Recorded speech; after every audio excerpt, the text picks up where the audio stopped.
Chapter 1. Going Ashore. "Nancy, down here!" I hurried down the last few steps to the landing and saw Becca Wright waving as she rushed up the next set of steps toward me. The cruise ship's atrium stairwell was deserted, except for the two of us, just as she'd predicted. Almost everyone aboard the Arctic Star was gathered along the open-air decks, watching the view as the ship chugged into the picturesque port of Skagway, Alaska.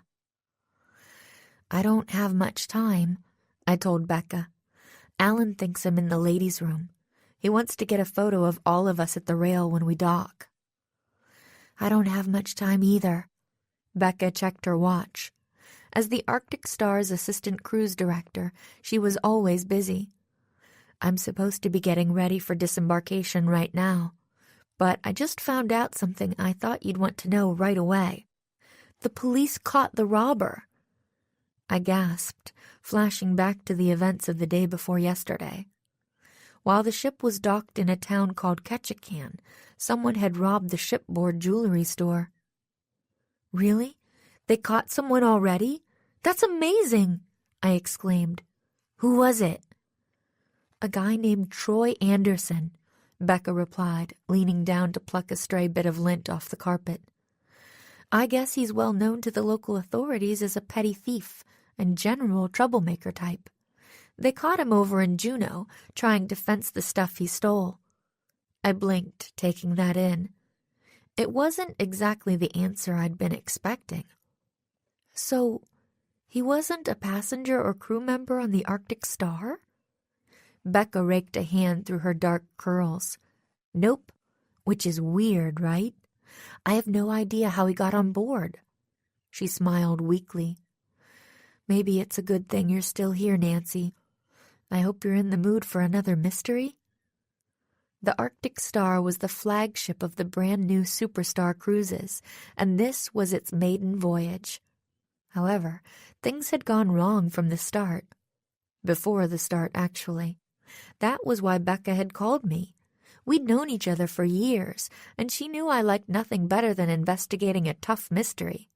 She'd called me in, along with my two best friends, Bess Marvin and George Fain, because she was worried that someone was trying to sabotage the new ship.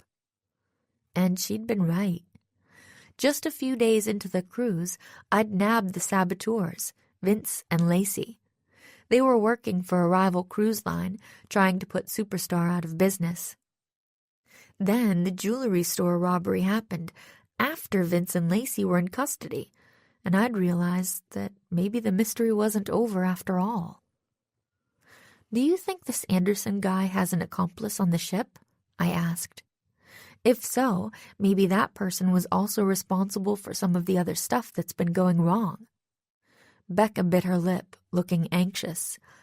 "I hope not, because I was really hoping all the trouble would be over after you busted Vince and Lacey." I knew what she meant. I'd been trying to convince myself that the case was closed, that a few dangling loose ends didn't matter, that those loose ends were just red herrings, easily explained by bad luck, coincidence, whatever. What kind of loose ends? Well, for instance, there was the threatening note I'd found in my suitcase the first day on board. Vince and Lacey claimed to know nothing about that. They also denied being involved in most of the problems that had happened before the ship set sail. And they claimed to know nothing about the fake moose antler from the mini-golf course that had missed crushing me by inches. They also seemed clueless about the angry argument I'd overheard from the ship's kitchen that had ended in what sounded like a threat. "Drop it, John, or I'll make sure you never make it to Anchorage." And they insisted that neither of them was the person who'd pushed me off a raised walkway in Ketchikan, sending me tumbling 20 feet down into icy water. I shivered, thinking back over the list. It didn't take an expert detective to realize that the most serious of those incidents seemed to be directed at yours truly. "We have to accept that the case might not be over quite yet," I told Becca. "If the robber does have an accomplice on this ship, he or she might still try to cause more trouble. We'll have to keep our eyes open for clues. Do you think... Becca began. At that moment, I heard a clang from the stairwell. I spun around and saw Alan standing on the top step of the flight coming up from below. He was staring up at Becca and me with a strange expression on his face. "Alan!"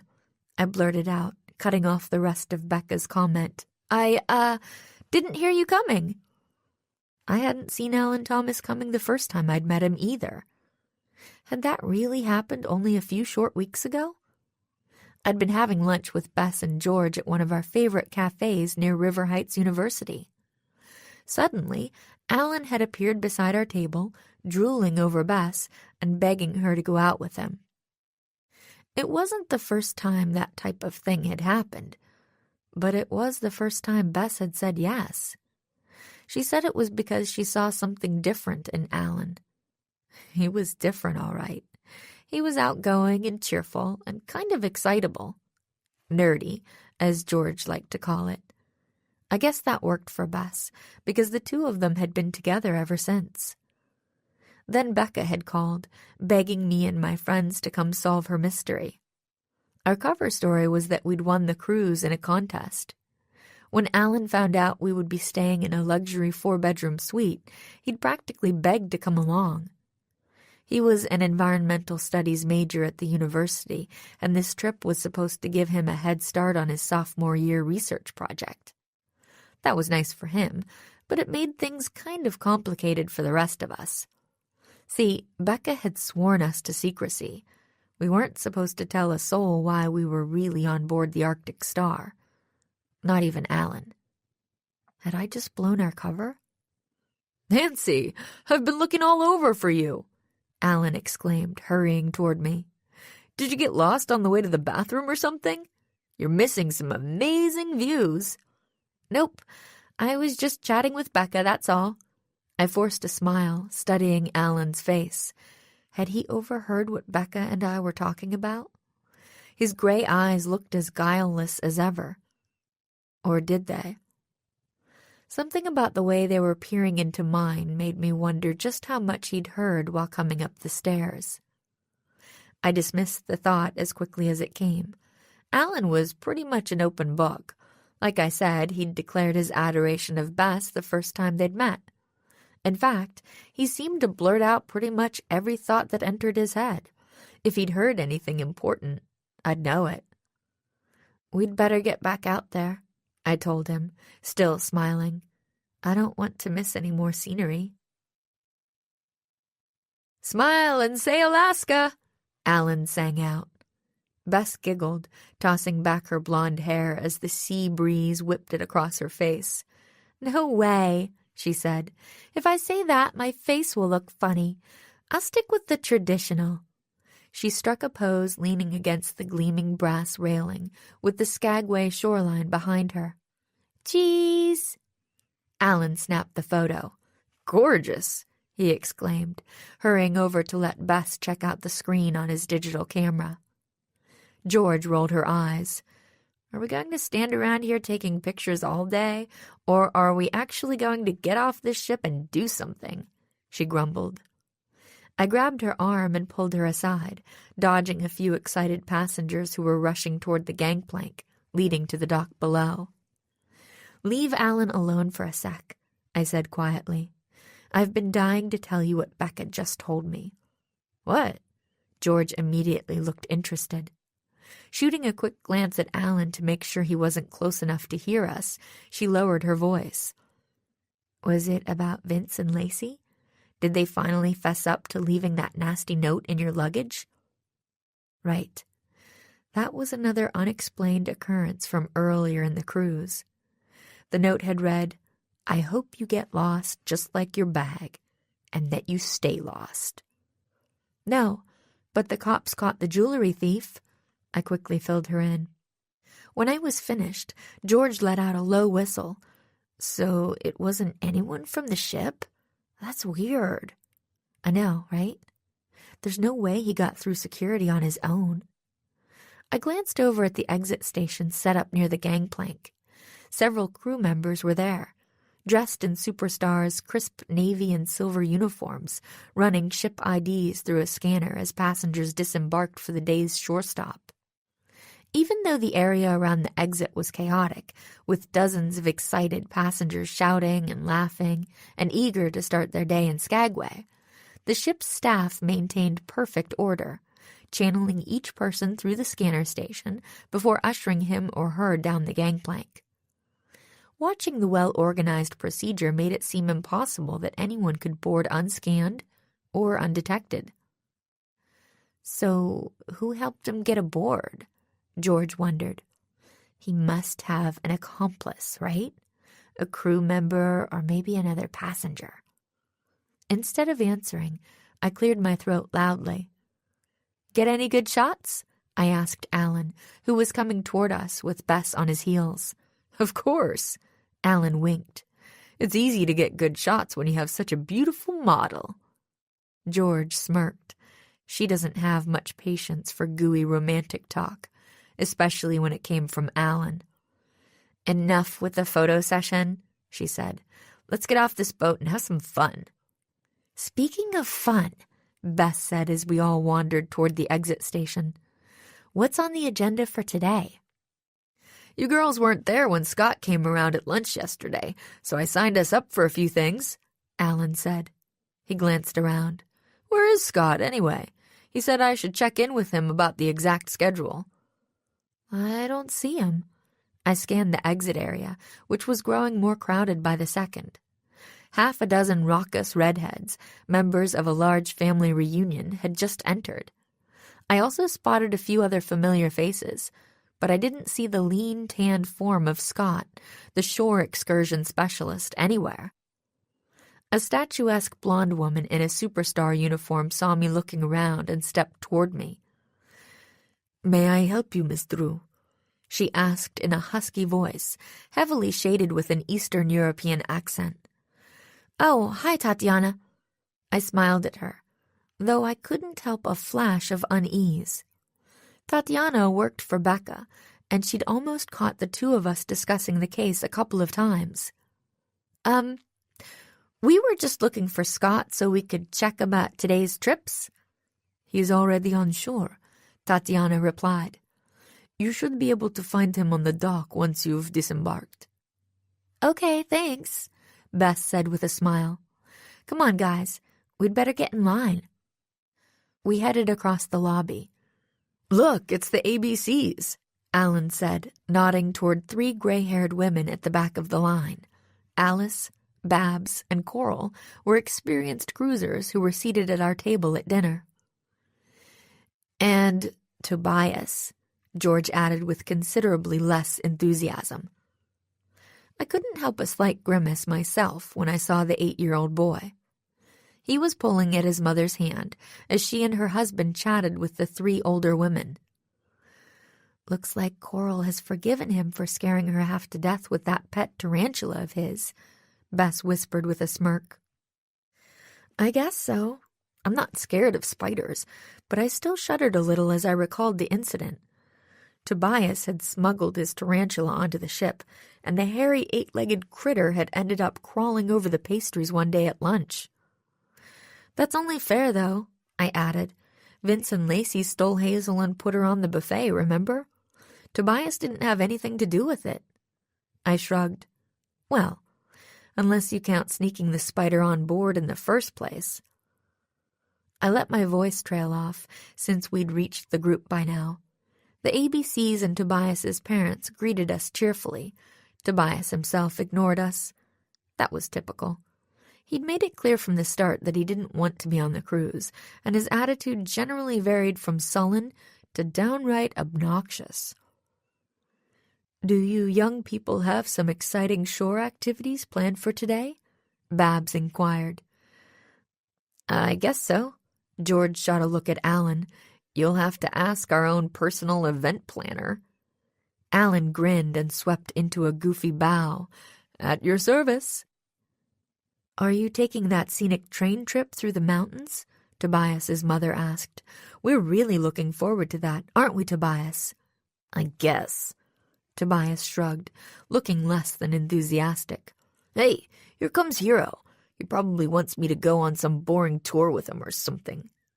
Sure enough, the youth activities coordinator, a young man in navy shorts and a silver-piped polo shirt, was wandering toward us. He spotted Tobias and waved. "Have fun on shore, Tobias," he called. "I'll see you for movie night tonight, right?" "Whatever." Tobias waved back, then turned to peer at the line in front of us. "When are we getting off this stupid ship anyway?" "Patience, Tobias," his mother said. "We have to wait our turn." Luckily, that didn't take long. A few minutes later, we were all making our way down the long gangplank together. Bess shaded her eyes against the bright morning sun. "This place looks pretty cool." "Oh, it's supposed to be wonderful," Coral assured her. "Skagway was an important site during the Klondike Gold Rush in the late 1800s. The main street is supposed to look like a postcard straight out of that time. We can't wait to see it." "Sounds like fun, huh, son?" Tobias's father clapped the boy on the back. "Well, have a nice day, everyone. We'll see you back on—" "Sir, excuse me, sir." We all turned.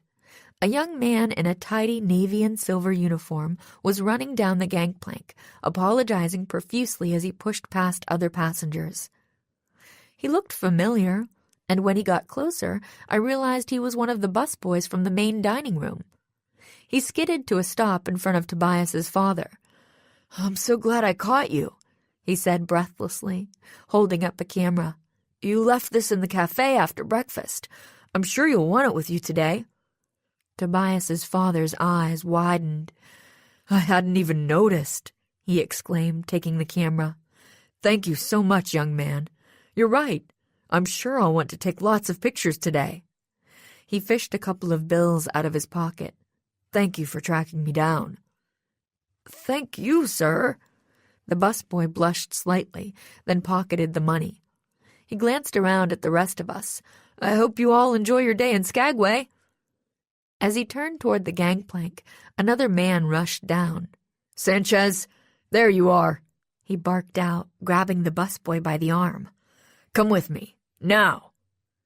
My friends were already moving down the dock, chatting with the ABCs, but something about the second man's behavior made me curious. I took a step after him as he dragged the busboy to a quiet spot behind a trash bin. "What is it, boss?" the busboy asked, sounding confused and a little scared. No wonder. The second man's face was livid. It was obvious he was trying to keep his temper under control, but he wasn't having much luck. "I'll tell you what it is," he exclaimed, jabbing a finger at the busboy's chest. "You're fired. That's what."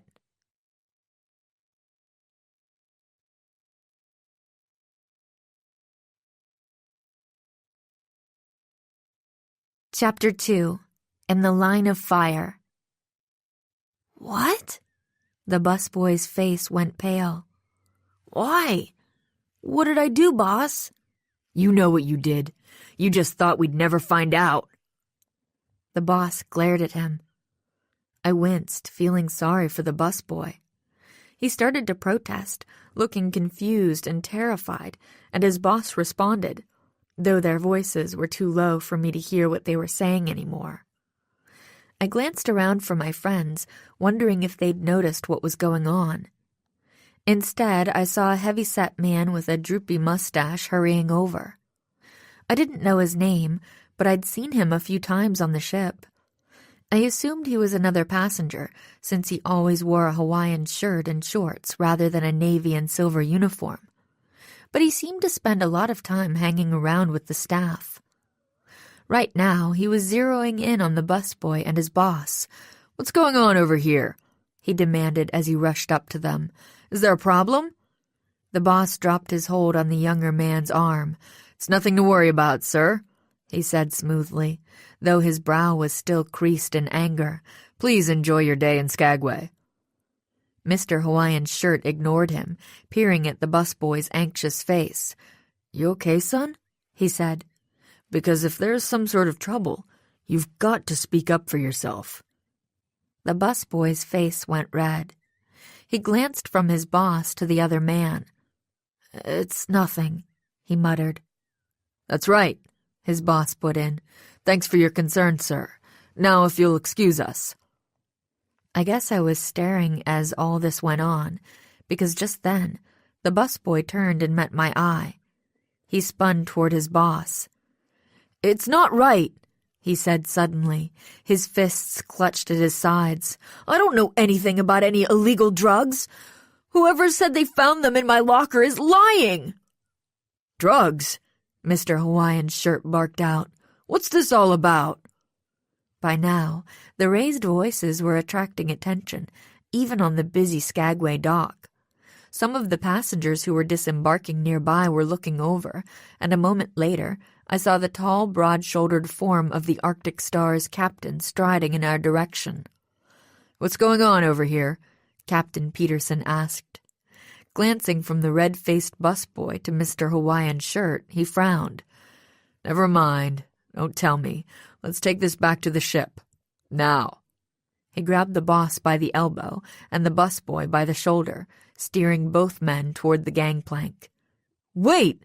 Mr. Hawaiian's shirt hurried after them, but he was cut off by a group of laughing red-headed children from the family reunion. By the time he dodged around them, the captain and the two employees had disappeared into the ship. I caught up to him by the foot of the gangplank. "Wow, what was that all about?" I asked in what I hoped was a friendly, casually curious tone. I stuck my hand out. "By the way, I'm Nancy. Nancy Drew. I've seen you around the ship, remember?"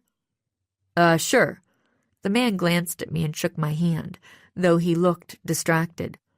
"Nice to meet you, Fred Smith." "So what do you think was going on with those two?"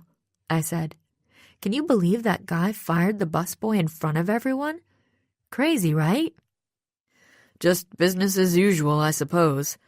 Excuse me." Fred Smith pulled the cell phone out of his pocket.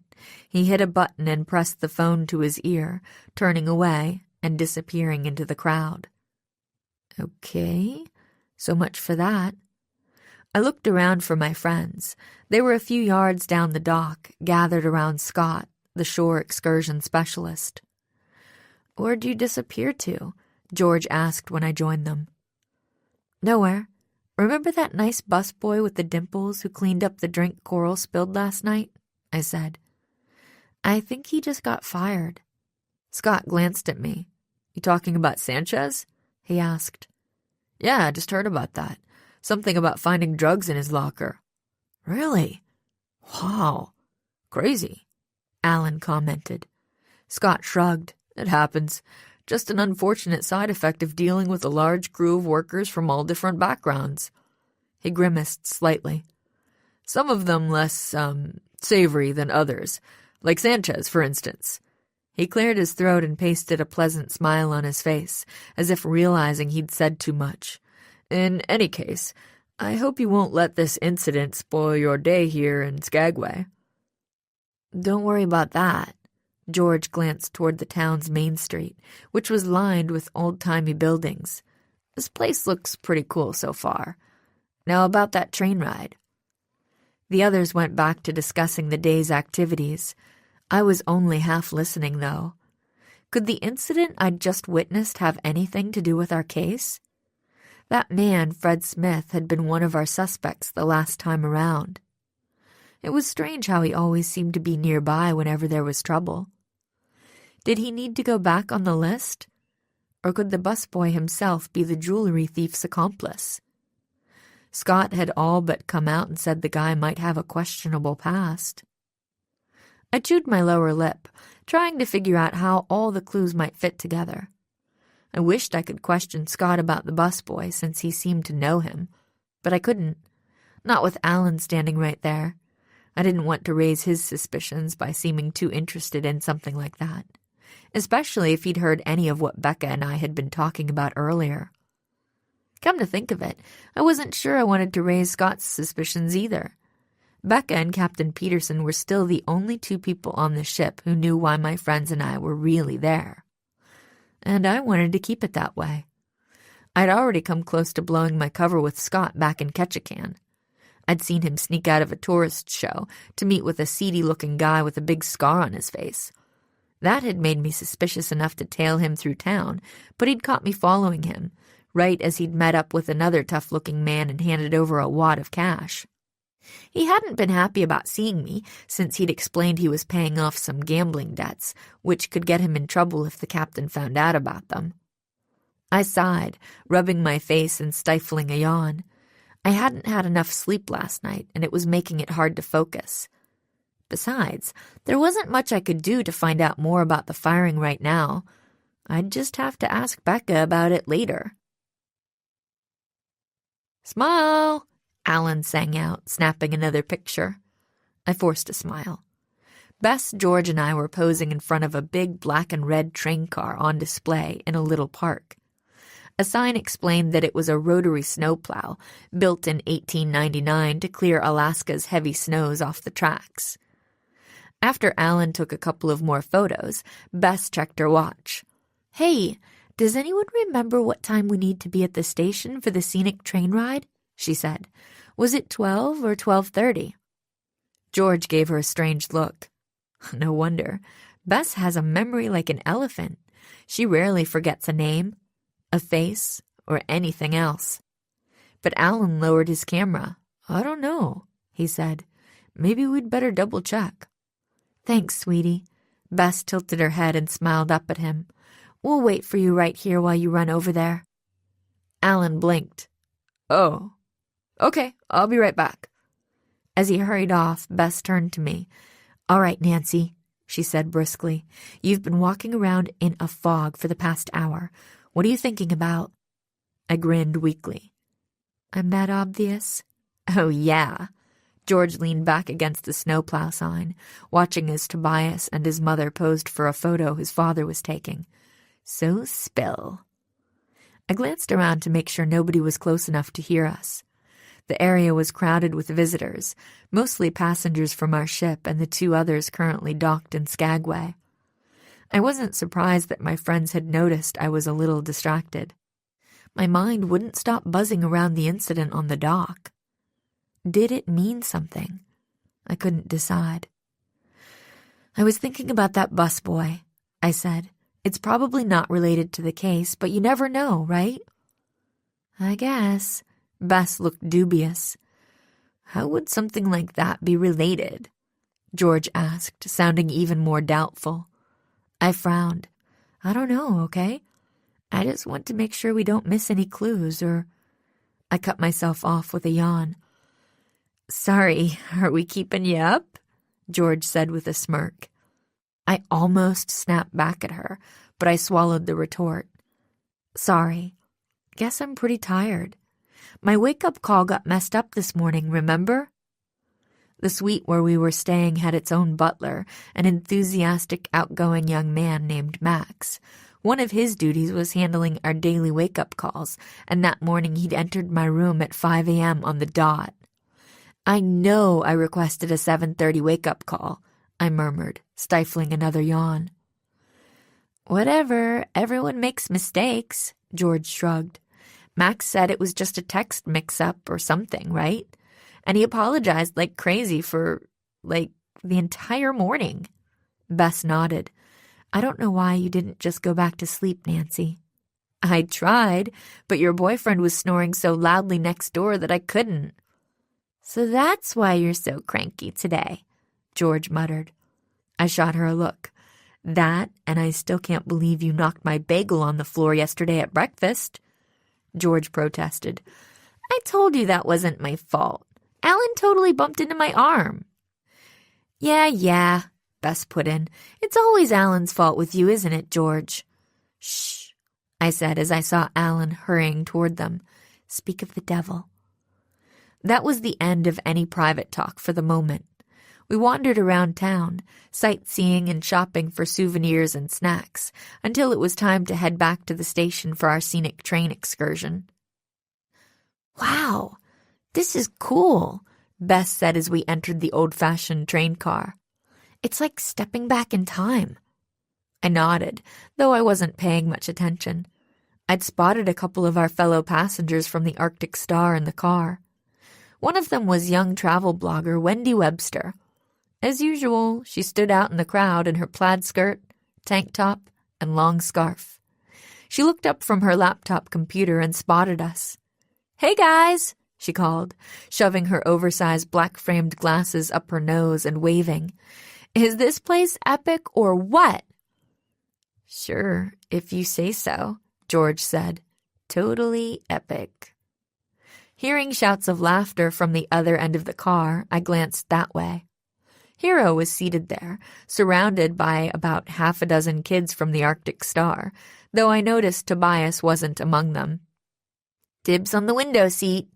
George pushed past me and flopped into the seat. I sat down next to her while Bess and Alan sat down in front of us. Soon the train was winding its way into the mountains. The scenery was so incredible that it actually woke me up a little. The train chugged along the tracks, which wound their way up steep inclines and across rusty iron bridges, all the while revealing stunning views of foothills blanketed with dense evergreen forests, rivers cutting through mountain passes, and distant peaks still dusted in snow, even though it was summer. Eventually, though, my mind started to wander. I glanced ahead at Wendy, who was snapping photos and oohing and eyeing along with everyone else. She'd been one of our original suspects, too. That had made sense at the time. We'd thought she might be drumming up readers for her blog by creating weird happenings to write about. But now? Was she still a viable suspect? What would she have to gain by smuggling a jewelry thief on board? Money, I supposed. Everyone liked money, right? Then again, by that logic, everyone could be a suspect. I shook my head, which was feeling fuzzy and sleepy again. "Be right back," I told George. "I want to go get some fresh air." "Uh-huh."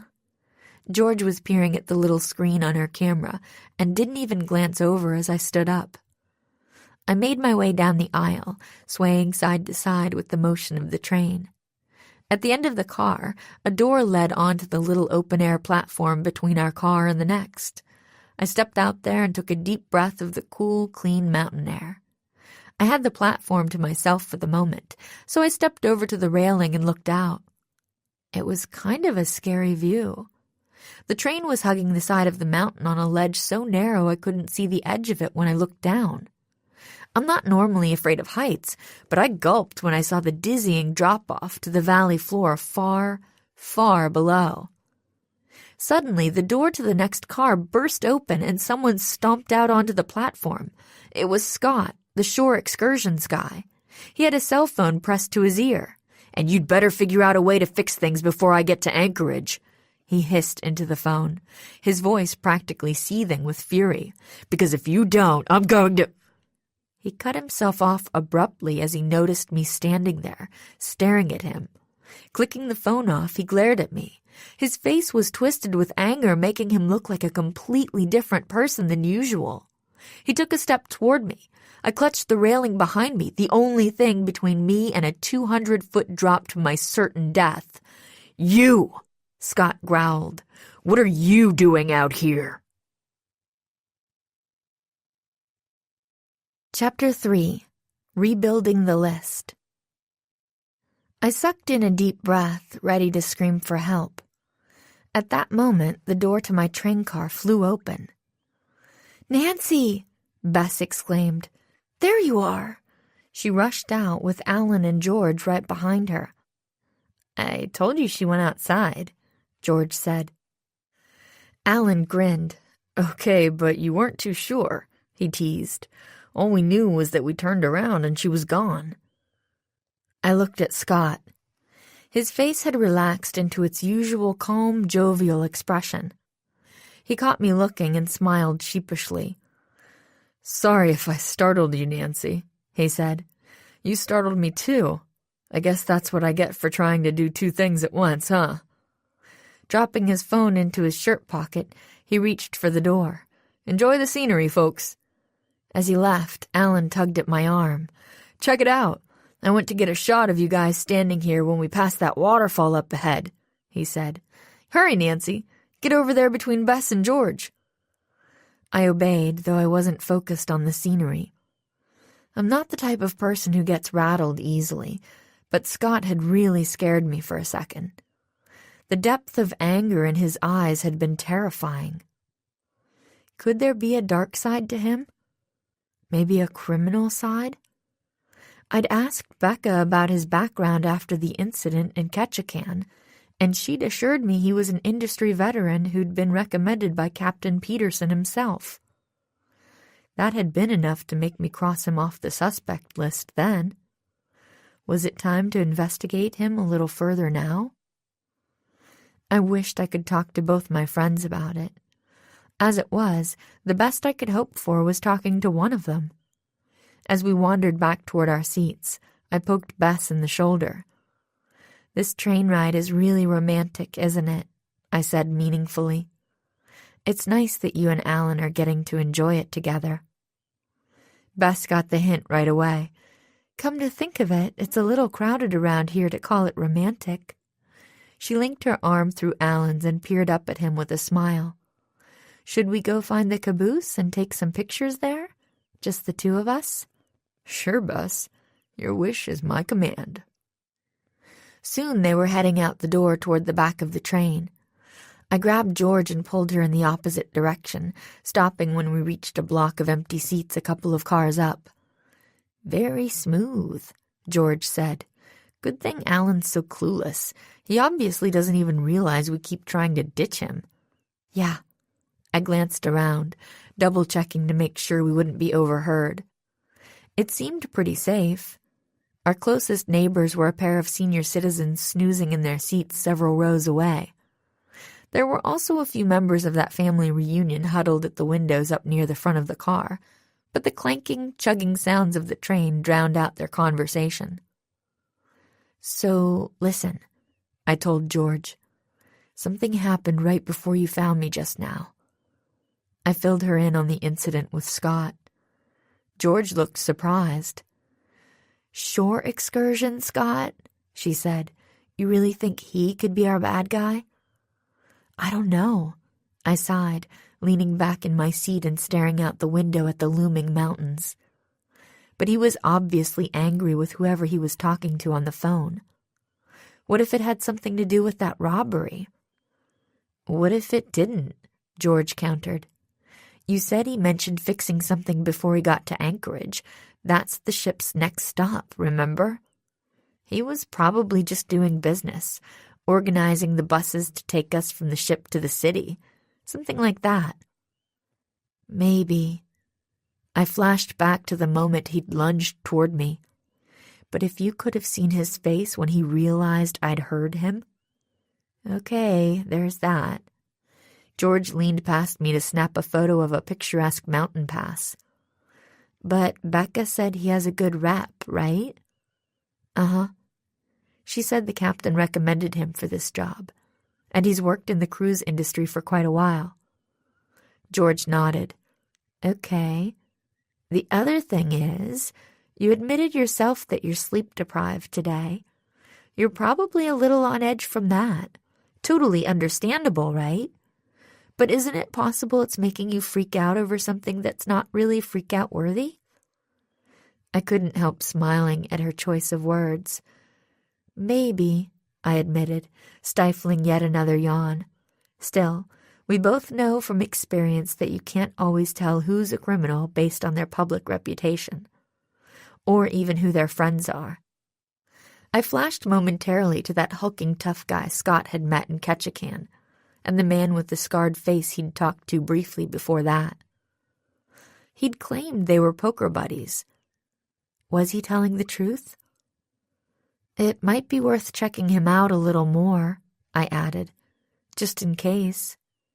"Agreed," George frowned. "Although I'm starting to wonder whether this jewelry robbery business is even worth stressing over. I mean, the cops are already on the case, right? They're way better equipped to handle this kind of investigation. You know, the kind with real criminals, possibly dangerous criminals." "Yeah, I guess," I said. "But if there's someone on the ship involved, then the cops will figure it out," George shrugged. That's their job. Besides, it was probably that busboy we saw get fired earlier, so we could be doing all this investigating and sneaking around for nothing. Maybe. I wasn't quite as convinced as she seemed to be. After all, neither the busboy nor his boss had mentioned anything about the robbery, just the illegal drugs. But even if that busboy is the robber's accomplice, we still don't know who left me that threatening note. That couldn't have been the busboy. He'd never even laid eyes on me at that point. How do you know the busboy didn't leave the note? George countered, tapping her foot against the seat in front of us. You're famous, you know. Sort of, anyway. I cocked an eyebrow at her. How do you figure? How many times have you been written up in the papers back home in River Heights for solving mysteries, big and small? George said. All those stories end up on the newspaper's websites, you know, for all the world to see with a quick web search. So maybe your rep as the Sherlockina Holmes of the Midwest preceded you, and that busboy thought you were coming to Alaska to investigate him. He might have been trying to scare you off before you got started. Sounds a little far-fetched, but I suppose anything's possible. I shook my head. Until we know for sure, we've got to keep our eyes open.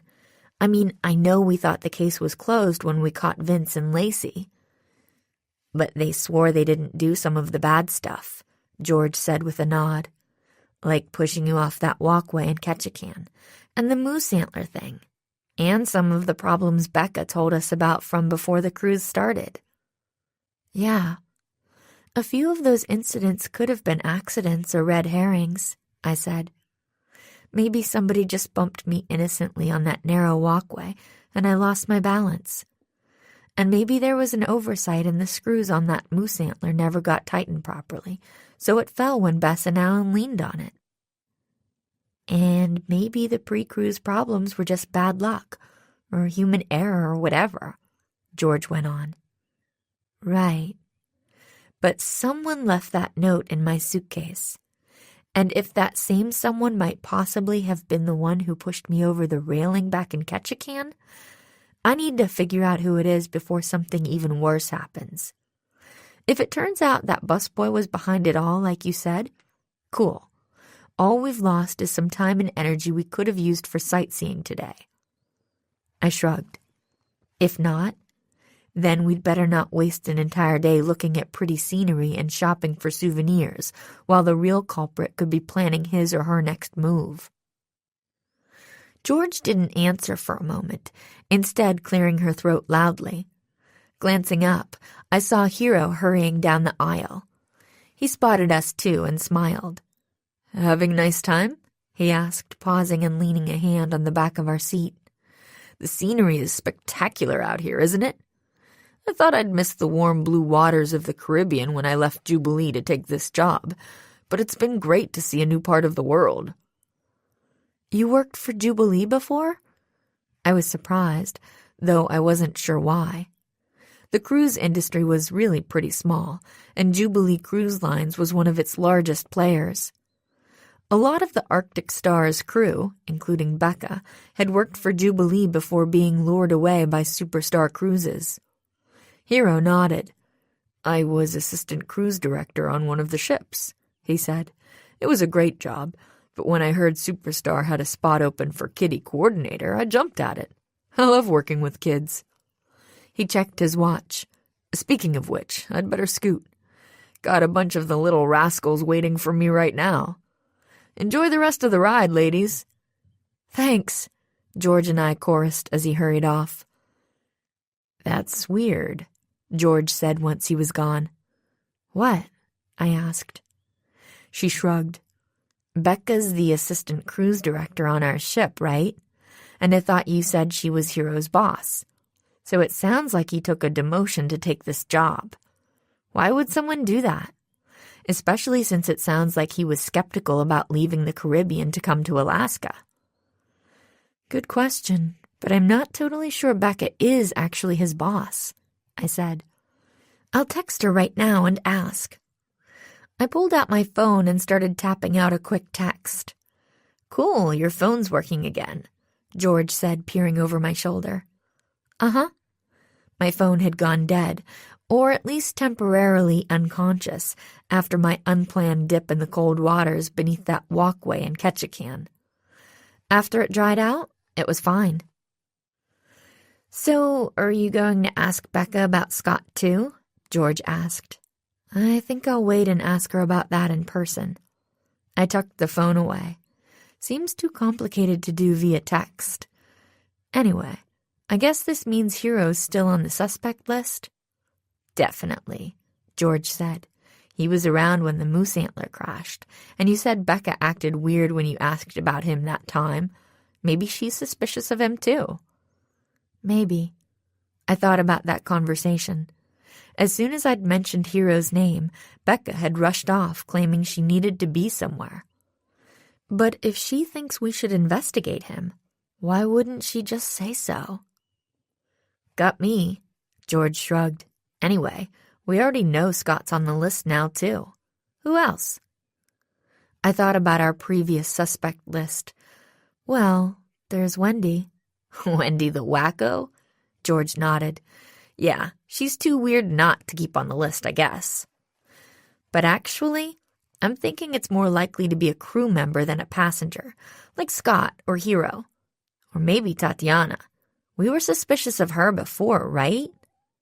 I mean, how would someone like Wendy sneak around the ship causing trouble? She doesn't exactly blend into the background." "True, but Wendy still has a decent motive," I said. "She really wants her blog to be a success. What better way than making sure this cruise is one everybody wants to read about, even if it's a crime she's writing about?" I remembered one more suspect we hadn't discussed yet. And let's not forget Fred. "Fred? Who's Fred?" "Mr. Hawaiian Shirt," I said. "I forgot to tell you. He turned up right after the busboy got fired and started trying to get involved." "Weird. That guy acts like he'd rather be working on the ship than traveling on it," George said. "Pretty sure I've seen him in the kitchen more often than I've seen him at the pool." "Yeah." I didn't say anything else, mostly because about a dozen redheads were pouring into the train car. They were all chatting and laughing, and several of them were clutching cameras. They rushed over to the other family reunion members, overflowing into the seats near ours. One of them, a 20-ish young woman with an auburn ponytail, glanced at George and me with a smile. "Hi, you're from our ship, right?" she said. "Isn't this fun?" "Yeah, it's great," George said. Obviously, we'd lost our quiet conversation spot. Probably just as well. If George and I stayed away too long, Alan might get suspicious. Especially if he'd heard even a little of my conversation with Becca earlier. He might be clueless, but he wasn't stupid. I didn't want to give him any excuse to figure out what was going on behind his back. I sure didn't want to risk blowing my cover, for Becca's sake and the safety of the ship's passengers. I stood up, returning the redhead's smile. "Sorry, I think we took your seats," I told her. "We'd better go find our friends now.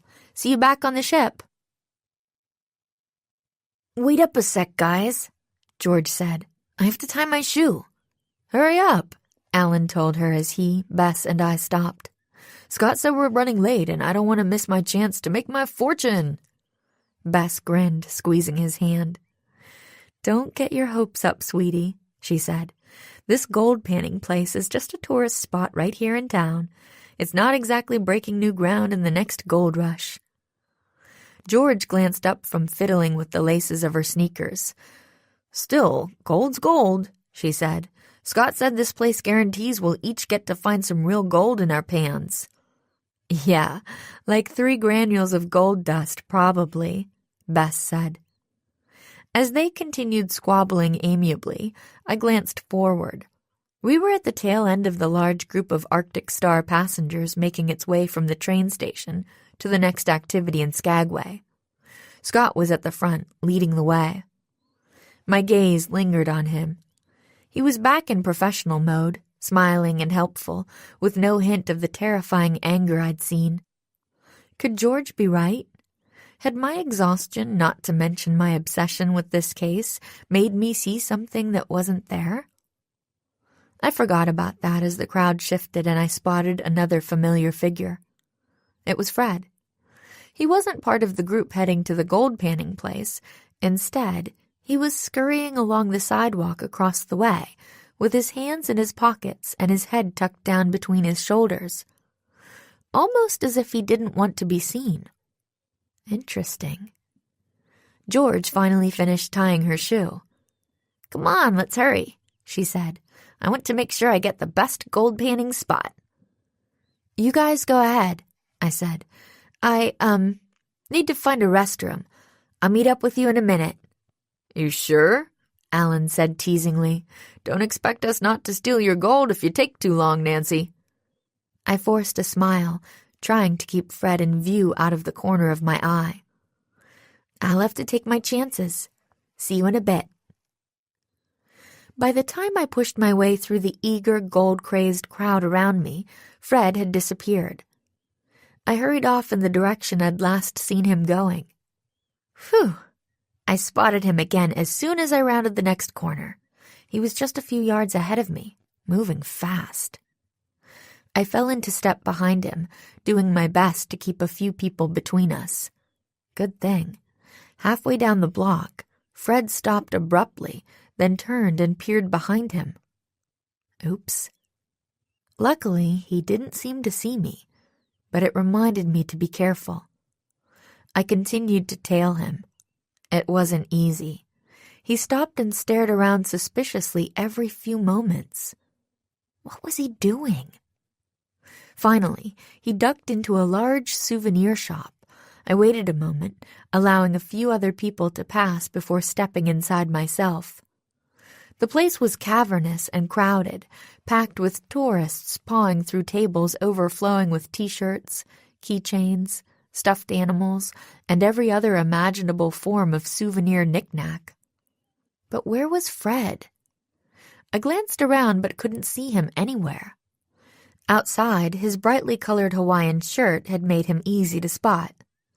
In here, surrounded by every flavor of colorful tchotchke, not so much. I moved deeper into the store, dodging a sticky-looking little girl cooing at a stuffed Arctic fox, and several loud, excited women with Boston accents exclaiming over some salmon jerky. Still no sign of my quarry. Then I spotted a flash of orange and red toward the back of the store, near an oversized stuffed grizzly bear wearing a Skagway souvenir hat and an apron emblazoned with the Alaskan flag. Hurrying closer, I finally spotted Fred. He was huddled behind the bear, deep in conversation with Sanchez, the fired busboy. Chapter 4. Unpleasant Surprises. My heart pounded as I crept closer to the stuffed bear. Fred appeared to be doing most of the talking, but he was keeping his voice too low for me to hear what he was saying.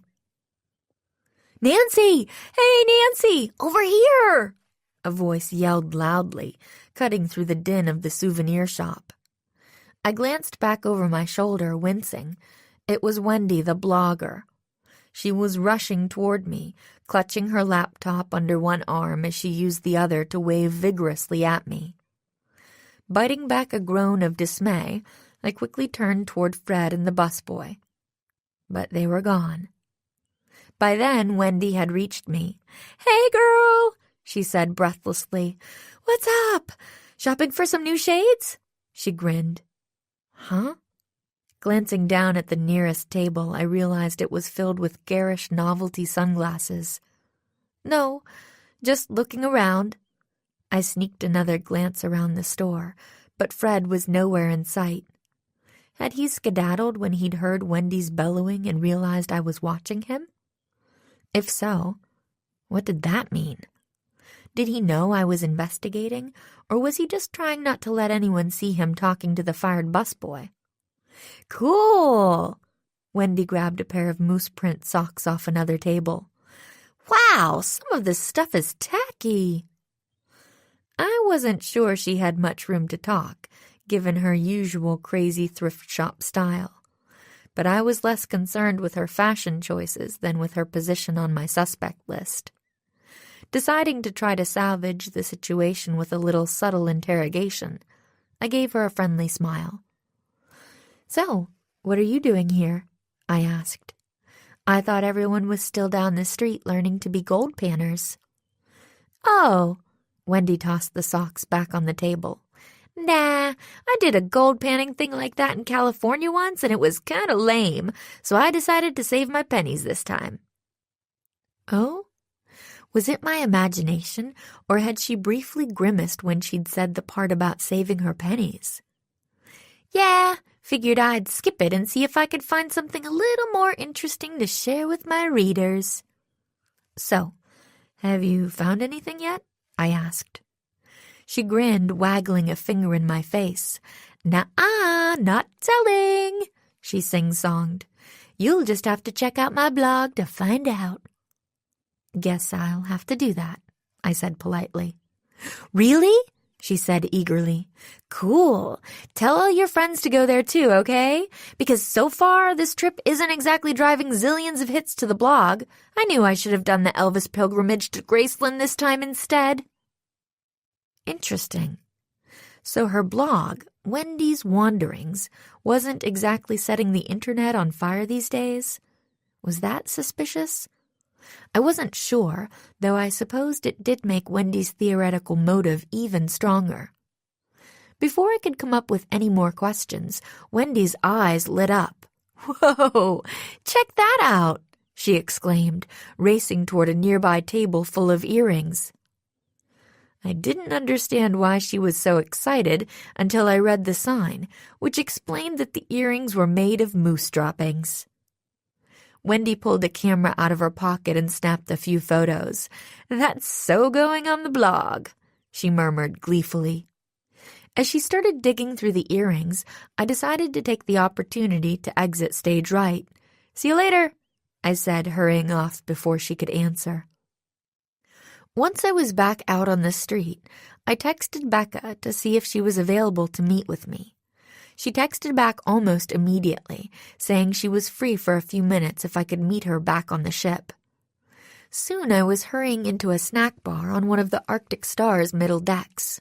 Becca was sitting at a table with her laptop open in front of her. She glanced up when I came in and waved me over. A handsome young man was bustling around behind the counter, but otherwise the place was a ghost town. Actually, the whole ship was all but deserted.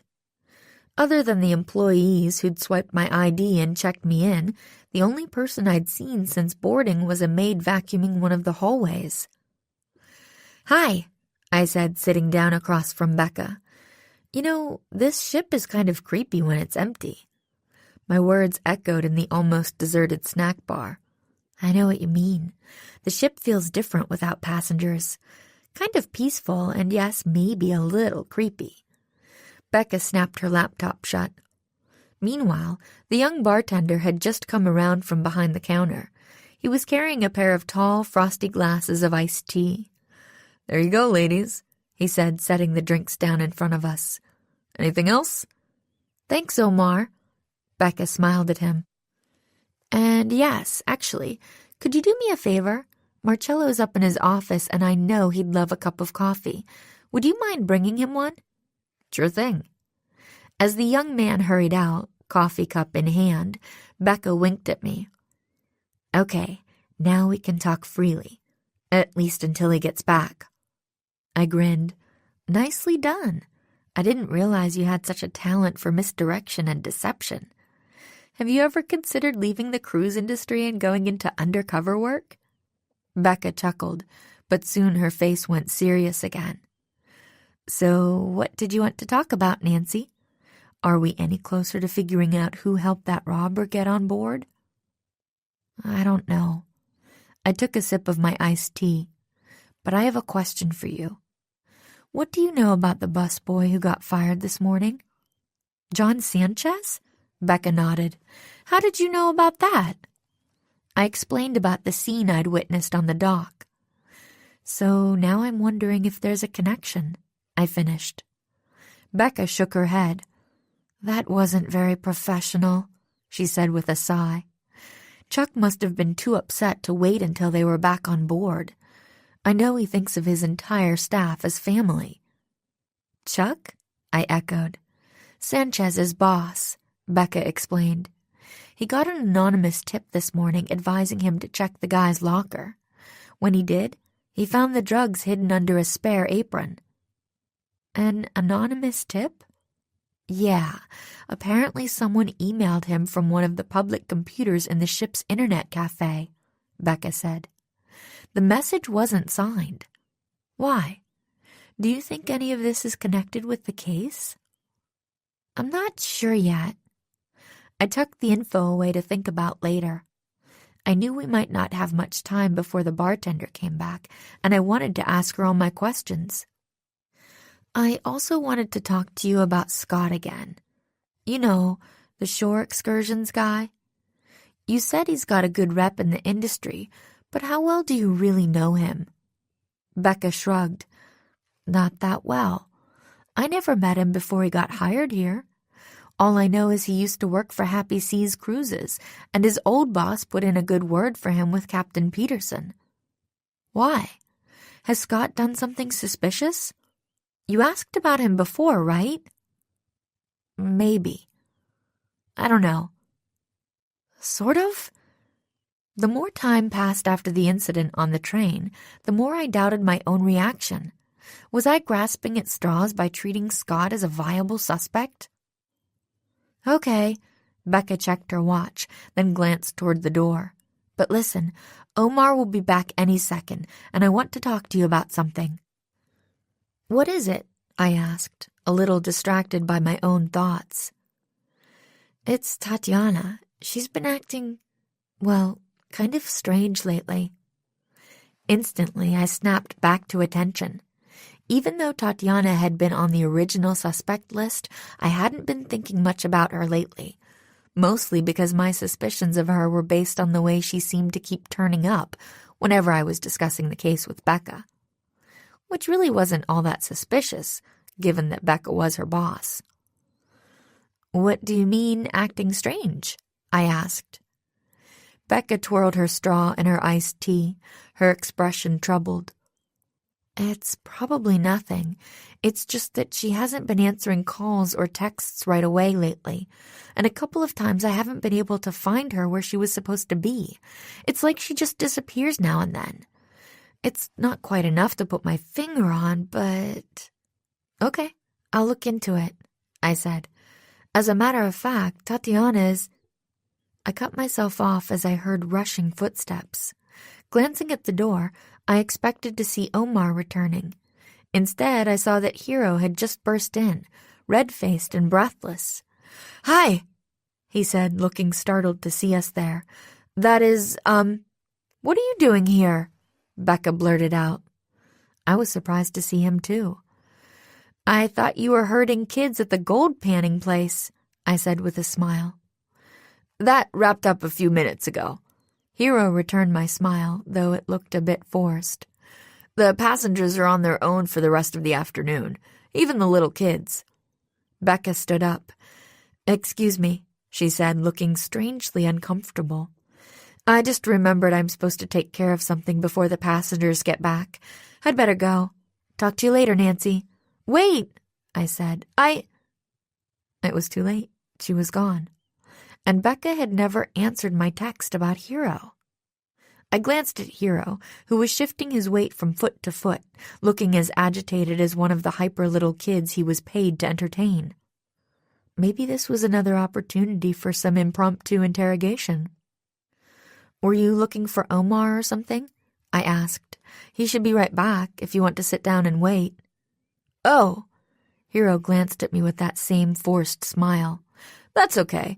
I was just looking for, someone else. Thanks, though." With that, he darted out the door. I shrugged. Oh well, so much for that. But what was up with Becca? Her behavior reminded me that this wasn't the first time she'd reacted oddly to seeing Hero. What was that all about? My phone buzzed, interrupting my thoughts. It was George calling. "Where are you?" "Never mind. Don't tell me. Just get over to the ice cream parlor near the gold panning place pronto," she hissed. "Alan's driving us crazy asking where you are, and we're running out of excuses. Bess can only distract him for so long by fluttering her eyelashes and laughing at his lame jokes." I sighed, all thoughts of snooping around the nearly empty ship fleeing my mind. "Be right there," I promised. "Do we really have to change for dinner?" George complained as we walked down the carpeted hallway toward our suite a few hours later. "I'm starved, and if we don't get there soon, Babs will snarf all the rolls." "Yes, we do," Bess told her. "We've been walking around all day in summer weather, and we all could use a shower and some fresh clothes." She wrinkled her nose. "Plus, I think you spilled half the gold dust you panned down your shirt." "Really?" George plucked at her t-shirt, trying to get a look at it. I, for one, was looking forward to showering and changing. After I'd rejoined my friends at the ice cream parlor, we'd spent an hour or so wandering around seeing the sights. Then we'd returned to the ship, where Alan had insisted on finding a spot on one of the upper decks so we could watch the ship pull away from Skagway. By now, we were all sunburned and hungry. Bess reached for the door, but it opened before she could touch the knob. Our butler Max stood in the doorway, grinning at us. He was short and wiry, with thick blonde hair, dancing blue eyes, and seemingly boundless energy. Upon first meeting him, he'd reminded me of a golden retriever in human form, and my impression hadn't changed since. "Welcome home," he exclaimed. "How was Skagway?" "Great," Alan said. He started telling the butler all about our day as we entered the suite. I didn't hear much of what he said as I headed for my bedroom. My stomach grumbled as I yanked open a dresser drawer. I was so busy puzzling over everything that had happened that day that it took a moment for me to register that the drawer was empty. "Huh?" I mumbled, blinking at the sight. Hadn't I folded and put away some shirts in there just that morning? I opened another drawer above the first one, wondering if I'd stuck the shirts in with my underwear by mistake. Stranger things had been known to happen when I was distracted by a case. But that drawer was empty too. I checked the other drawers. Nothing in any of them. In fact, the only clothes in my room were the only ones I'd left in the little built-in hamper near the door. I stepped outside. The others had disappeared into their own rooms by then, and Max was whistling a cheery tune as he swept the floor. "Hey, Max," I said, "do you know what happened to my clean clothes?" "You mean the ones I sent out for laundering this morning?" he asked brightly. "They should be back first thing tomorrow." I glanced over my shoulder at the dirty clothes spilling out of my open hamper. "Which ones did you send out?" I asked.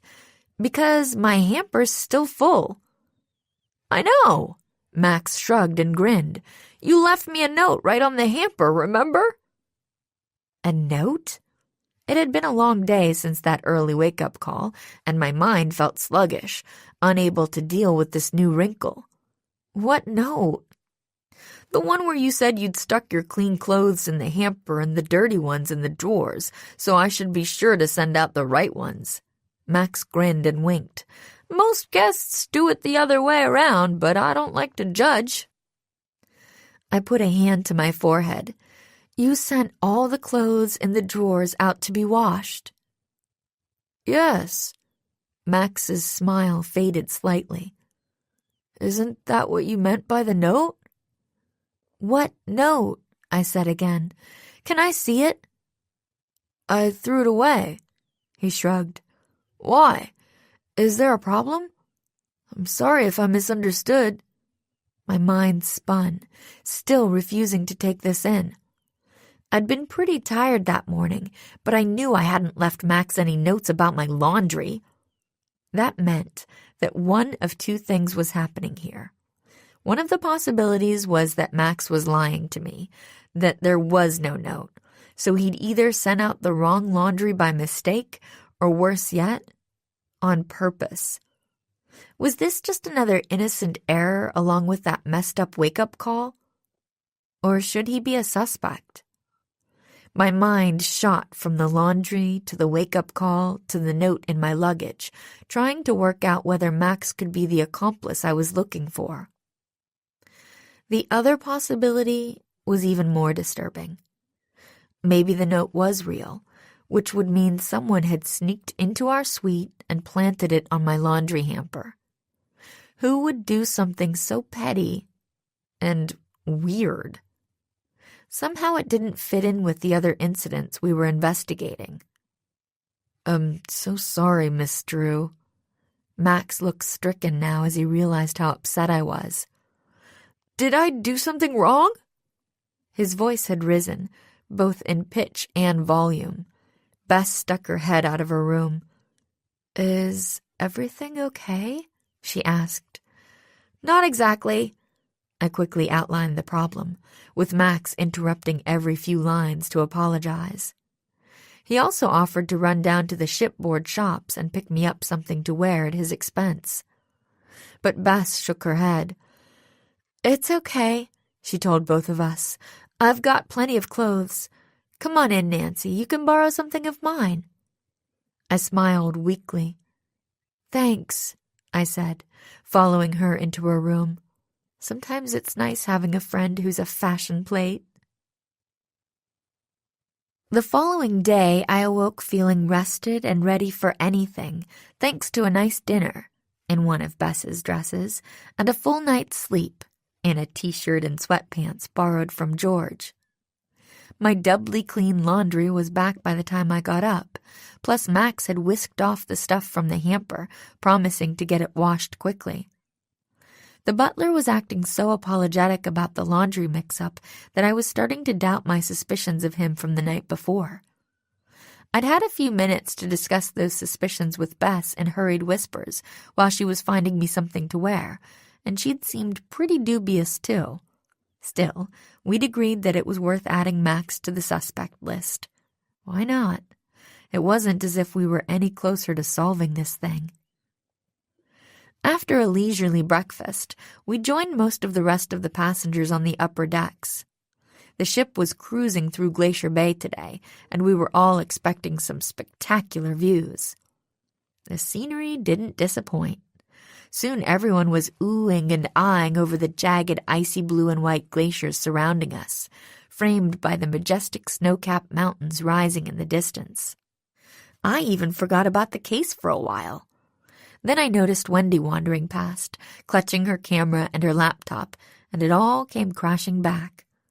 I bit my lip, wishing I could steal a few minutes to discuss my latest thoughts with my friends. But I couldn't, not with Alan right there. "Should we try the next deck down?" he asked, leaning over the rail to snap another photo. "There might be better views down there."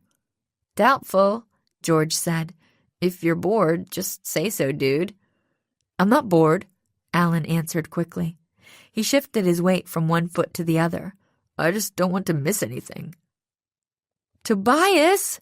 An irritated voice called out from nearby, distracting me from whatever George said next. "Settle down, son. Let's not bother the other passengers." Glancing that way, I saw Tobias swinging on a railing. His mother was snapping pictures nearby, while his father glared irritably at the boy. George was looking that way, too. "Looks like you're not the only one with a short attention span, Alan," she said with a laugh. "Ha ha, very funny," Alan answered. Suddenly, I had an idea. "Looks like Tobias's poor parents are at the end of their rope," I said, keeping my voice casual. "Too bad Hero isn't around to take him to get his energy out on the climbing wall, especially since there's probably nobody else there right now. He could go crazy on that thing." "Good point, Nancy." Bess turned her big, innocent blue eyes toward Alan. "Maybe you should offer to take him, sweetie. I know you've been dying to try the climbing wall." That was exactly what I was counting on.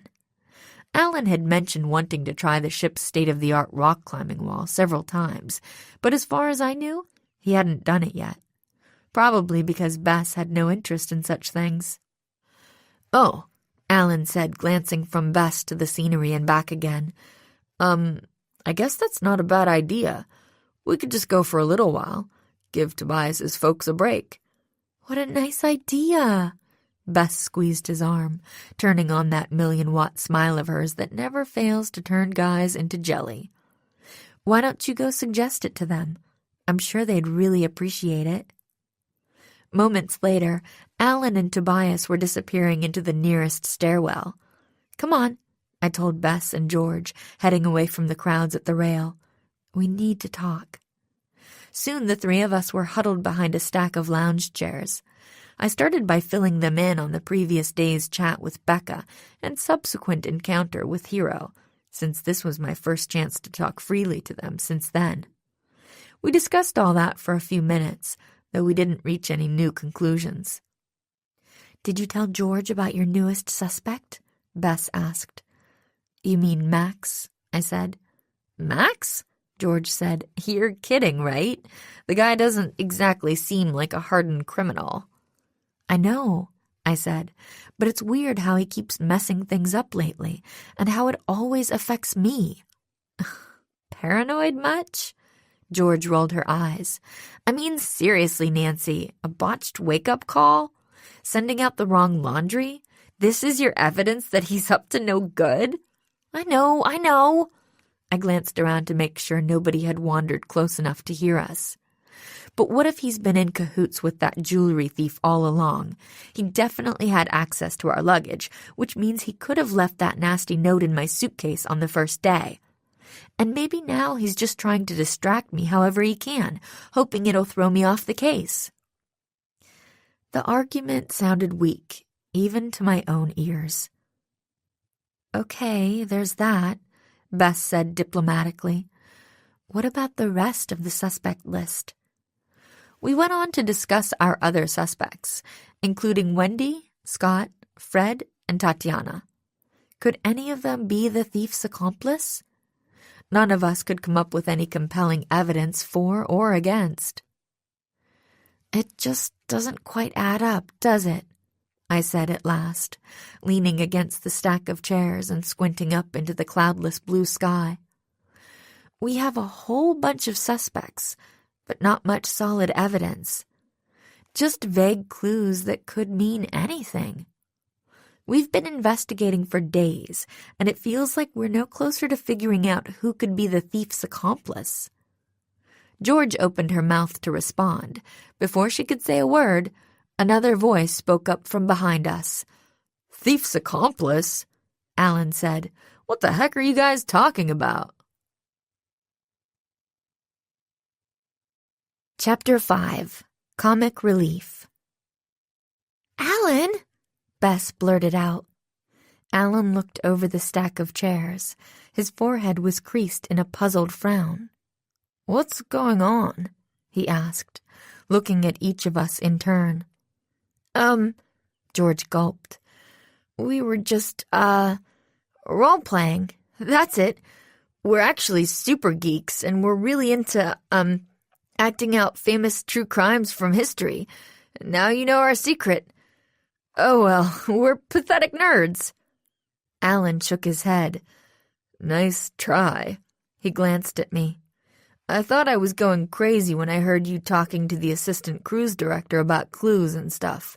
And now here you are again, discussing suspects and evidence and accomplices. Uh-oh. Apparently Alan had overheard more than I'd thought yesterday morning. Added to his accidental eavesdropping just now? Well, it seemed the cat was out of the bag. I took a deep breath, glancing at my friends. I guess our secret's out. We'd better fill him in. Fill him in? George echoed cautiously. You mean... The truth, I finished for her. I was annoyed at myself for being so careless, letting him find out more than he should. But besides that, I was mostly, relieved. Now we wouldn't have to sneak around behind Alan's back anymore, which should make our lives and the investigation much easier. Maybe he'd even be some help. Okay, if you say so, Bess said, She turned and took Alan's hands in hers. "I'm sorry we haven't been honest with you. It's only because Becca swore us to absolute secrecy. We didn't win this cruise in a contest. We were called in to look into some mysterious happenings. See, Becca knows Nancy from way back, and when she suspected someone was out to sabotage the Arctic Star." From there, the three of us took turns telling him the whole story. Alan's eyes got wider and wider as we talked. When we finished, he let out a loud puff of breath. "Wow," he said, "this is insane." He turned to stare at me. "And you're some big-time girl detective? I had no idea." "Yes, you did," Bess said. "I know I mentioned it a couple of times, remember? When we saw that mystery movie on our third date, I told you Nancy would have had the case solved in half the time." "Oh, okay, right. I guess you did say something like that." Alan shrugged. "But I didn't think she was so, serious about it. I mean, I figured her dad's a hotshot lawyer, so she was probably just goofing around, pretending to investigate his big cases or whatever." "Shh," I hissed, noticing Wendy wandering closer, staring down at the screen on her camera. "Incoming." "Huh?"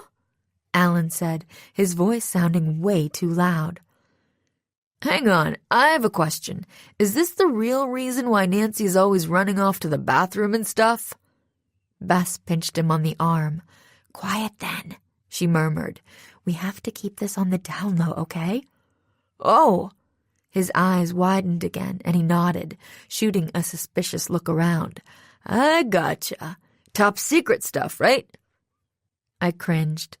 This was what I'd been afraid of. Alan was so excitable. What if he blurted something out at the wrong time? Oh well. Whatever happened, we were just going to have to deal with it. Might as well look on the bright side. 4 heads were better than 3, right? With Alan helping to keep an eye on our suspects, maybe we'd actually crack this case before the end of the trip. "Come on," I said once Wendy had passed by, luckily without noticing us. "We can talk more at the suite later. This could be our once-in-a-lifetime chance to check out this awesome scenery." "Are you sure you want to go to the show?" Alan asked, straightening his tie and glancing into the mirrored wall in the suite's entryway. "Wouldn't you rather take this chance to, sleuth around or whatever while the rest of the passengers are busy?" He waggled his eyebrows meaningfully. I bit back a sigh.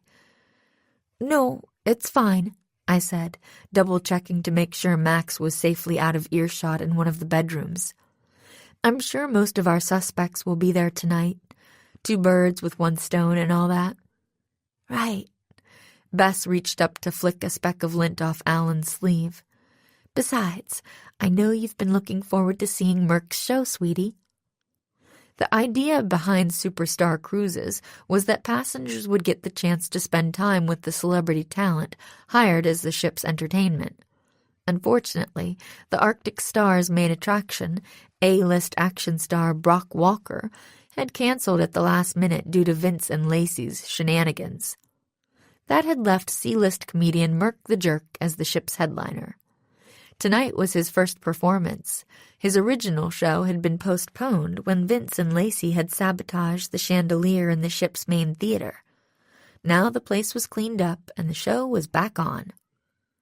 "We'd better get moving if we want decent seats," George said, heading for the door. "It's first come, first served." The theater was already crowded when we arrived, but we still managed to find good seats near the front. "This is going to be awesome!" Alan rubbed his hands together, leaning forward to peer at the stage. "I heard Merck does a really funny bit about cruise fashions." I wasn't too interested in speculating about the comedian's set.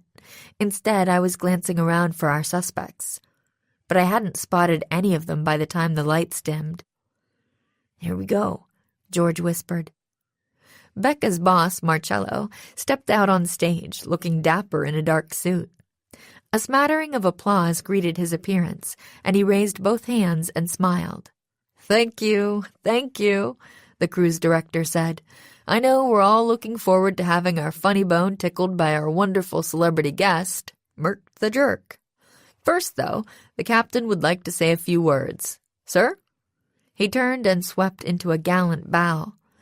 Captain Peterson strode out on stage and shook Marcello's hand, then took his place at the microphone. "Good evening, everyone," he said.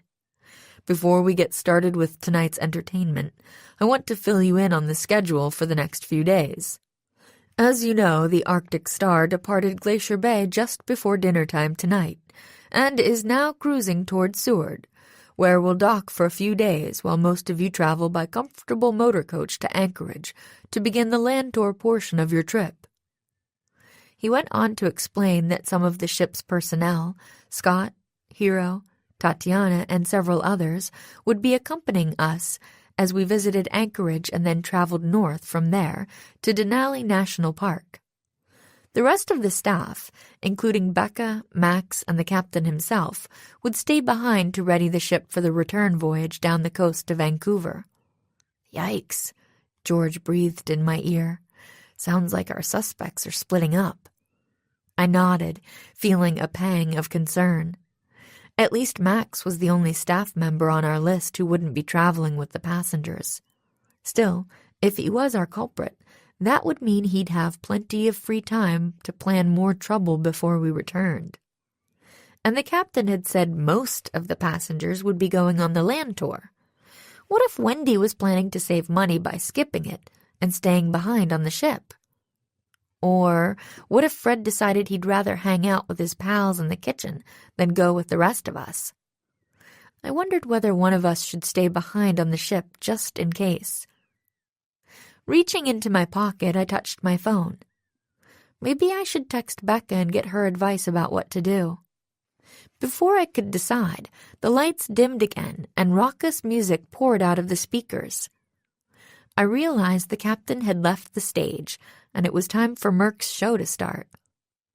The comedian strode out with a cocky grin on his face. "Welcome, ladies and grunts," he shouted. "I hope you're enjoying your stay on the Arctic Star, where the drinks are cold and the passengers are old." "Ba-dum-bum," George said with a grin, while people all around us laughed, booed, or cheered. The show continued from there. My friends seemed to be enjoying themselves, laughing and clapping and letting out hoots of approval. But I couldn't seem to focus on the comedian's act. "Be right back," I hissed at George. Luckily, we were near the end of our row, so I only had to climb over her and a few other people to get out. Soon I was in the hushed, carpeted hallway outside the theater. An older man was out there, fiddling with his hearing aid. "Funny show, huh?" he said conversationally. "Just wish I could hear it a bit better." "Yeah, it's great." "Excuse me, I need to find the ladies' room." I smiled at the man, then hurried off around the nearest corner. Pulling out my phone, I started tapping out a message to Becca as I walked. A moment later, the sound of muffled but excited-sounding voices pulled my attention away from my text. Where was that coming from? There was a door standing ajar just ahead. The voices were coming from that direction. Curious, I hurried forward and peered in. The door opened into what looked like some kind of meeting room. About a dozen people were inside, gathered around a large, polished wooden table. Most of them were dressed in ship uniforms, but the person standing at the head of the table was wearing a loud Hawaiian shirt. Fred looked up and saw me staring in at him. His face twisted into a scowl. "Why do you keep turning up everywhere I look?" he exclaimed, jabbing a finger in my direction. "If you're spying on me, you'll be sorry." Chapter 6. Sharp Questions. What? I stammered, taken aback. "Spying? No, sorry, My voice trailed off. The other people in the room had turned to stare at me, and I recognized one of them as Daisy, our usual dinner waitress. "Hi, Daisy," I said, taking a step toward her. "It's me, Nancy." Daisy was popular with all of us for her bright smile and friendly attitude, but she wasn't displaying either at the moment. Hello, Nancy, she said quietly. So what's going on in here? I asked her and glanced around. Is everything all right? Daisy shot a look at Fred. Nothing, she said quickly. It's nothing. Everything's fine. We're just listening. There was a low murmur of assent. None of the other employees were meeting my eye. Then a young man stood up. I was pretty sure he worked as a lifeguard at the pool. Nobody here has agreed to anything, he said, his voice quavering. There's no need to tell our bosses about any of this. That's enough, Fred said sharply. You don't have to tell her anything. He glared at me. Your cover is blown, young lady, he said, his words dripping with sarcasm. I froze. Was Fred on to me? I don't know what you... I began. He didn't give me a chance to continue. I've seen you talking with the assistant cruise director more than once. You two looked pretty chummy. He crossed his arms over his chest. You're working for Superstar, aren't you? Keeping the little people in line. I hope you're proud of yourself. My heart rate slowed slightly. Huh? I said. The little people? What are you talking about? Fred rolled his eyes dramatically. You can drop the act. We both know why you're here. But you might as well give up. Unionization is coming. It's right, and you can't stop it. I blinked, taking that in. Unionization? Glancing around at the worried faces staring back at me, I finally realized what was going on here. You're trying to form a union? Like we said, we're just listening to what he has to say. Someone spoke up. Please don't tell management, or we could lose our jobs. Don't worry. I'm not trying to get anyone fired. I turned to Fred. So you're a union organizer? He still looked hostile. Yeah, as if you didn't know that already. I didn't, I shrugged. I had no idea, actually. And you can all relax. I'm not here to turn you into management. I had no idea any of this was going on, and as far as I'm concerned, it's none of my business. So you're not going to tell? Daisy asked. I shook my head. As long as there's nothing illegal going on here, and it sounds like there's not, your secret's safe with me. Murmurs of relief came from around the room. Daisy's sunny smile reappeared. Thanks, Nancy, she said. No need to thank me. I smiled back, then returned my attention to Fred. So this whole time you've been trying to organize a union, I said. That explains why you spend so much time in the kitchen and places like that. Fred still looked suspicious and a little confused. Hang tight, people, he told the employees. I'll be back in a minute. Then he steered me out into the hallway. So you're really not a management spy? He asked when we were alone. Then why are you always talking with Becca Wright, and why do I keep running into you everywhere I turn? Becca's an old family friend, I told him. As for running into each other, that's bound to happen. This ship is big, but not that big. Fred still didn't look entirely convinced, but he shrugged. All right, then. You don't really fit the mold anyway. But when you turned up on the dock in Skagway after John Sanchez got fired, I really started to wonder. Yeah, that was weird, wasn't it? I realized that just because Fred was a union organizer, it didn't necessarily mean he couldn't also be my culprit. I might as well take this opportunity for a little snooping. But I heard they really did find drugs in his locker. Fred frowned. That's what they say. I find it pretty hard to believe. Oh? How so? That kid was a model employee, hardworking, well-liked, no history of any kind of trouble, definitely no history of being mixed up with drugs. Fred squared his shoulders. This is exactly why I'm here, to help workers. He looked back into the room. At least maybe seeing him get axed with no real evidence got some of the others to wake up and listen. Personally, I wasn't sure that finding illegal drugs among someone's possessions counted as no real evidence. But it was pretty obvious that Fred had latched on to the incident and was planning to milk it for all it was worth, and then some. "You could be right," I said. "Then again, there have been some odd things happening on this cruise. Maybe this Sanchez guy had something to do with all that." "Huh?" Fred looked confused. "What odd things?" "You know, like the jewelry store getting robbed and the chandelier falling in the theater," I prompted. Okay, so I already knew that Vince and Lacey had sabotaged the chandelier. I figured it would still be interesting to see his reaction. "I thought they caught the robber, didn't they? And I heard the chandelier thing was some kind of accident." He chuckled. "Actually, I'm not convinced the thing actually fell at all.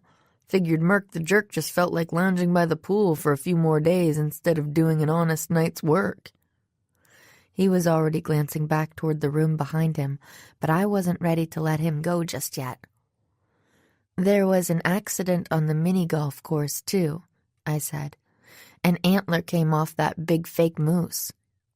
"Really? Wow. Didn't hear about that one. Were any employees hurt?" No employees were nearby. I didn't bother to tell him that I was the one the antler had almost landed on. Unless he was a better actor than I thought, I was pretty sure this was the first he was hearing about the incident. "Crazy." He rubbed his chin. "Guess being friends with the assistant cruise director gets you all the gossip, huh? But listen, you can tell your friend Becca that John Sanchez wasn't involved in any of that stuff. He's a good kid." He glanced over his shoulder again. "Now, if you'll excuse me." "Sure." I watched as he hurried back into the meeting room. I wasn't ready to take Fred's word that the busboy couldn't be our culprit. He had too much to gain by insisting that Sanchez had been wrongly terminated. As for Fred himself, now that I knew why he was really on the ship, his suspicious behavior didn't seem so suspicious anymore. I was pretty sure I could cross him off the suspect list. "Now this is traveling in style," George exclaimed, settling back against her comfortable seat. "Where else can you sit on your rear end and get views like this?" "No argument there," I said. "But you're going to give me a shot at the window seat sometime, right?" George grinned. "Maybe, if you're nice to me." We were aboard the train that was carrying us from Anchorage to Denali National Park. It was definitely a different experience from the train ride in Skagway. This train was a sleek, modern double-decker. We were on the top level, which featured 2 double rows of seats and enormous windows that offered an uninterrupted panoramic view of the scenery we were passing. The bottom level held the dining cars. Alan leaned over from his seat beside Bess across the aisle. "Aren't you glad I talked you into coming, Nancy?" he whispered. "You wouldn't have wanted to miss this just to stay on the boat and keep an eye on you-know-who." I glanced around to make sure nobody was listening. Luckily, all the nearby passengers were glued to their windows and paying no attention to our conversation. "Yeah, you were right, Alan," I said. "I'm glad we're all here." It was true. As it turned out, all my suspects, except Max, were going to be on the land tour. Well, and Fred. He'd stayed behind on the ship, too. But when I'd told the others about my encounter with him, they'd agreed with my decision to cross him off the list. Becca had said she'd keep an eye on Max while we were gone, so I'd decided it wasn't worth leaving someone behind, especially for such a weak suspect. Thinking about that reminded me that we'd been on the train for at least an hour, and I hadn't done a thing except admire the scenery. "Think I'll stretch my legs for a bit," I said, standing up. "Good plan," George said, snapping a photo as the train rumbled over a bridge crossing a scenic river. "We've still got a long way to go." I nodded. The trip to Denali would take about 8 hours. That should give me plenty of time to check out all the suspects on board. I'd already seen that Wendy and Hero were in our car, and I figured Scott and Tatiana couldn't be too far away. Most of the Arctic Star people seemed to be seated in the same section of the train. Heading up the aisle, I came to Wendy first. Good. The blogger still wasn't my favorite suspect, and I was hoping I could cross her off my list with a few key questions. I mean, sure, maybe writing about odd happenings on the cruise could drive more viewers to her blog. At least it had seemed like a decent motive when we were only talking about falling moose antlers and similar incidents. But it just didn't seem like a good enough reason to aid and abet a jewelry store robbery. "Hey," I said, pausing beside her seat. "Enjoying the scenery?" "Sure, what's not to like?" Wendy grinned up at me and patted the empty seat beside her. "Want to hang for a bit? Tobias's dad is sitting here, but he just left to take Tobias for a walk to see the rest of the train. Guess the kid was getting restless." "Thanks." I sat down and glanced across the aisle where Tobias's mother was staring out the window with her camera in hand. "So, you're sitting with Tobias and his family, huh?" "Yeah, we were talking last night at dinner, and they invited me to hang with them today," she replied. "They had an extra seat, and I didn't want to get stuck with some stranger." She barked out a laugh. "Anyway, they're cool, even if Tobias is kind of a pain. He's been freaking out about Hazel." "The spider?" I couldn't help a slight shudder. "Uh-huh. The room steward is taking care of the thing back on the ship while they're gone, and Tobias is afraid she'll get squashed or something." She grinned. "Maybe Hazel should have tagged along. She could have had my seat. Now that would be a photo worth posting on my blog." I smiled. "Speaking of your blog, I bet all your readers will love reading about your adventures in Denali." "Yeah, I hope so." A shadow passed across Wendy's face. "They're not exactly flocking to read about the trip so far." "Really?" Apparently things hadn't picked up since I'd last talked to her, a couple of days earlier. "Uh-huh." She picked at the back of the seat in front of her. "I was really hoping that blogging this trip would grab me some attention out there. You know, get some buzz going.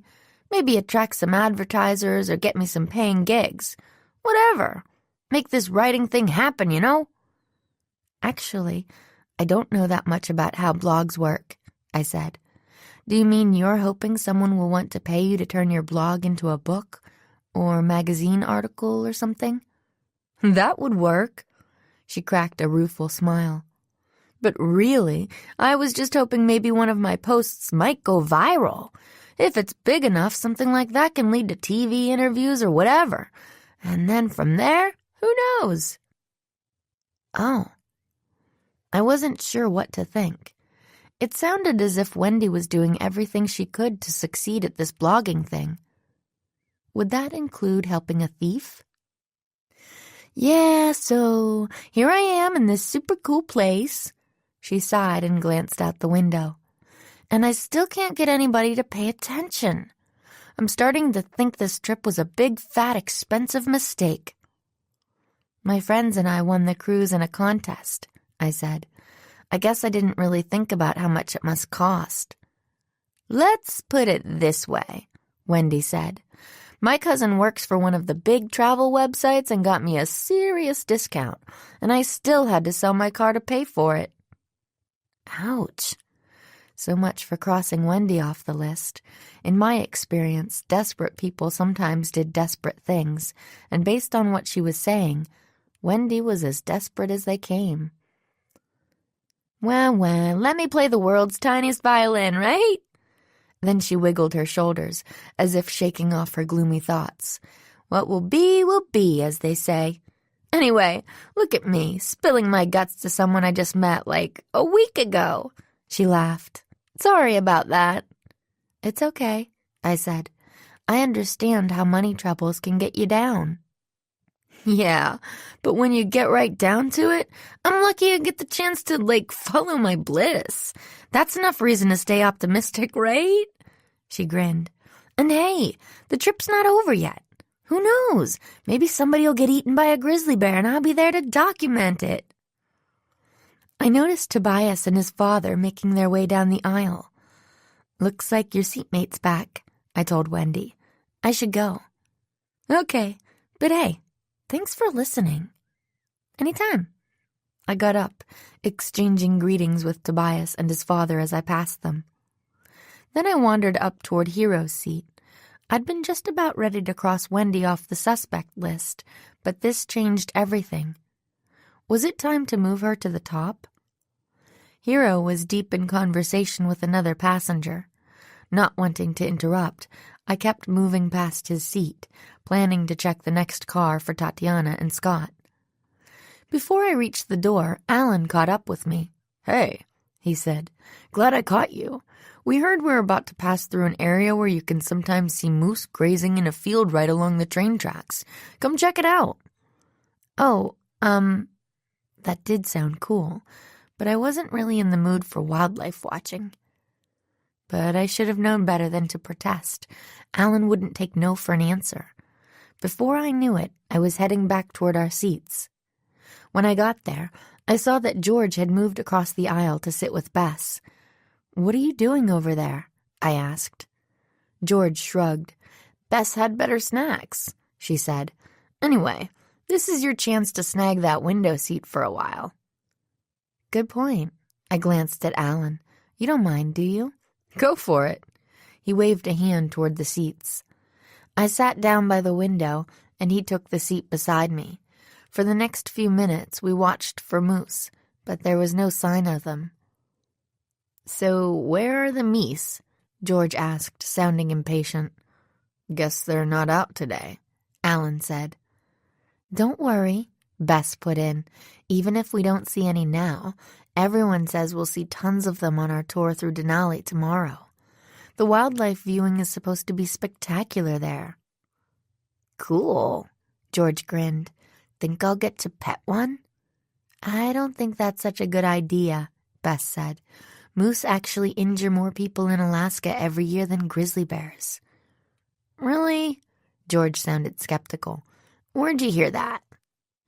"It's one of the fun facts in the brochure about this land tour," Bess said. "Didn't you read it?" After a bit more bickering, the cousins went back to peering out their window, while Alan and I did the same. The two of us chit-chatted about the scenery we were passing, but soon I was feeling restless again. The clock was ticking, and I didn't want to miss my chance to check out our suspects while we were all trapped on the train together. "Excuse me," I said. "I think I'll go explore the train a little." "No way! You can't leave now," Alan said with a grin. "We might still spot those moose." "No, seriously." I lowered my voice. "I want to go have a look around, if you know what I mean." His eyes widened. "Oh!" he exclaimed. "Wait, do you have a new lead or something? Did one of the suspects do something suspicious?" He was whispering. Sort of. But his voice still seemed way too loud. "Shh," I cautioned, hoping the people in the seats nearby weren't paying attention. "Oops, sorry." He pressed a couple of fingers to his mouth, pretending to lock his lips shut. "But seriously," he whispered, "if you need help." "No, it's okay." I sighed and leaned back in my seat. Actually, it can probably wait. We still hadn't seen any moose, and I hadn't done any more investigating by the time Hero stood up and said it was time for our section of the car to head downstairs for lunch. George hopped to her feet immediately. "Finally," she exclaimed. "I'm starved." "Really?" Bess raised one perfectly groomed eyebrow.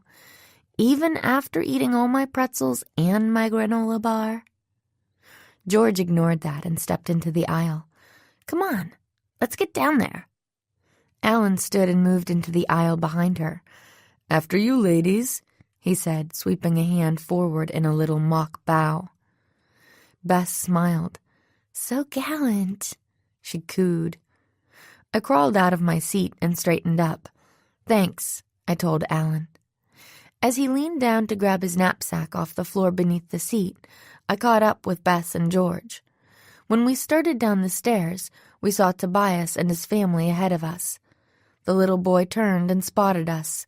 Hey, where's Alan? He demanded. Right behind us. Bess glanced over her shoulder. At least I thought he was. Here I am, Alan exclaimed, bursting into the stairwell. Hey, Tobias, what's up? How's my girl Hazel?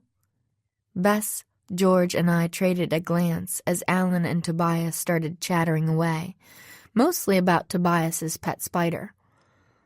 I guess they must have bonded at the climbing wall yesterday, Bess murmured with a smile. We all continued downstairs together. There were plenty of windows in the dining car, so we were able to enjoy more scenic views as we ate.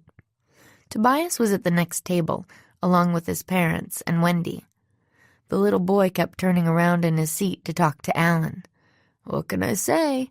Alan said with a grin. I have a way with kids. Tobias's mother heard him and turned with a smile. Sorry if he's being a pest, she said. He was so excited when he found out you were an environmental studies major. He wants to be a zookeeper when he grows up. After the meal, we all headed back upstairs. Tobias went past his seat, following Alan down the aisle. So, do you get to study tarantulas in your college classes? He asked. Dude, we study every kind of spider, Alan said with a laugh. It's awesome. I glanced around the car to see if Hero was free. He was nowhere in sight, so I decided maybe it was time to look for Scott and Tatiana. Bess and George had already taken their seats together, but I hovered beside my row, realizing I couldn't tell them what I was really doing. Not with Tobias hanging around and several other passengers close enough to hear. I'll be back in a bit, I said, patting my purse. I'm going to the restroom to brush my teeth. Are you kidding? Alan exclaimed. Didn't you hear what our waiter told us just now? He said we'll be coming up on a great view of Mount McKinley soon. You don't want to miss that. His voice was loud and enthusiastic, as usual. I cringed as several nearby passengers turned to stare at us. So far, letting Alan in on our real purpose hadn't helped much with the undercover stuff. Okay, I said, figuring I could whisper my real plans to him once we sat down. Want the window seat this time? Nah, you can have it. I'm taller. I can see past you just fine. Alan stood back to let me by. Stepping past him, I dropped into my seat. Ow! I cried as I felt something jab into my skin. I leaped up again, almost hitting my head on the curved glass of the window. What's wrong, Nancy? Bess exclaimed. I stared down in horror. Glass! Shards of broken glass all over my seat! Chapter 7. Narrowing the Field. Glass? Bess cried. What do you mean? I was bending down, examining the gleaming shards on my seat. They were silver, almost invisible against the upholstery, but they were definitely there. Alan leaned closer. Glass? He examined. Are you sure? Yes, I'm sure. I rubbed my backside. Trust me. The commotion from our seats was attracting attention. Tobias was still hanging around, and he pushed past Alan to peer at me. Hey, did the glass poke you in the behind? He asked loudly. I ignored him, carefully cleaning up the seat. Meanwhile, Wendy appeared by our seats as well. Nancy, she said, what's going on? I heard you yell. She sounded a little too eager. I glanced up and saw a camera in her hand. Could she have done this? Maybe set up a situation she thought could win her that breakthrough blog post she wanted? Someone dropped smashed glass on Nancy's seat, Bess told Wendy. What? You're kidding, right? Wendy asked. I don't know. I forced a laugh. But don't worry, everyone. I think I'll recover. Let me see those. Alan grabbed my hand for a closer look at the shards. It looks like a glass was smashed. Maybe from the dining car. I squeezed my eyes shut. This situation was spinning out of control. The last thing I needed was to become some kind of mini celebrity on this train. If everyone was watching me, it would be that much harder to do any investigating. When I opened my eyes, Hero was making his way toward us. "What's going on back here?" he asked. "Nothing, I'm fine," I assured him. "Nothing," Alan said quickly, "except that someone put slivers of glass all over Nancy's seat. Anyone who would do that must be a sick person. Who knows what he or she might do?" Hero looked confused and concerned. "Okay, somebody had better fill me in here." When he heard the story, Hero insisted on contacting the train's security team. Several officers arrived moments later, shooing everyone in our car back down to the dining car while they searched the entire upper level. Finally, we got the all clear and returned to our seats. "Thanks for taking that glass for me, Nancy," George said, clearly trying to lighten the mood. "That was technically my seat, you know." "I know, and you're welcome." I stuck out my tongue at her. "You want it back?" "No way," Alan spoke up. "Go ahead and sit down, Nancy. After what you've just been through, you deserve the window seat. I'll sit right here with you and keep an eye out for any more trouble." Thanks." I sat down. Across the aisle, I could see Bess and George with their heads bent close together, talking in whispers. I wished I could be over there with them, discussing this latest twist in the case, because it had to be related, didn't it? There was no way it was a coincidence that broken glass had turned up on my seat.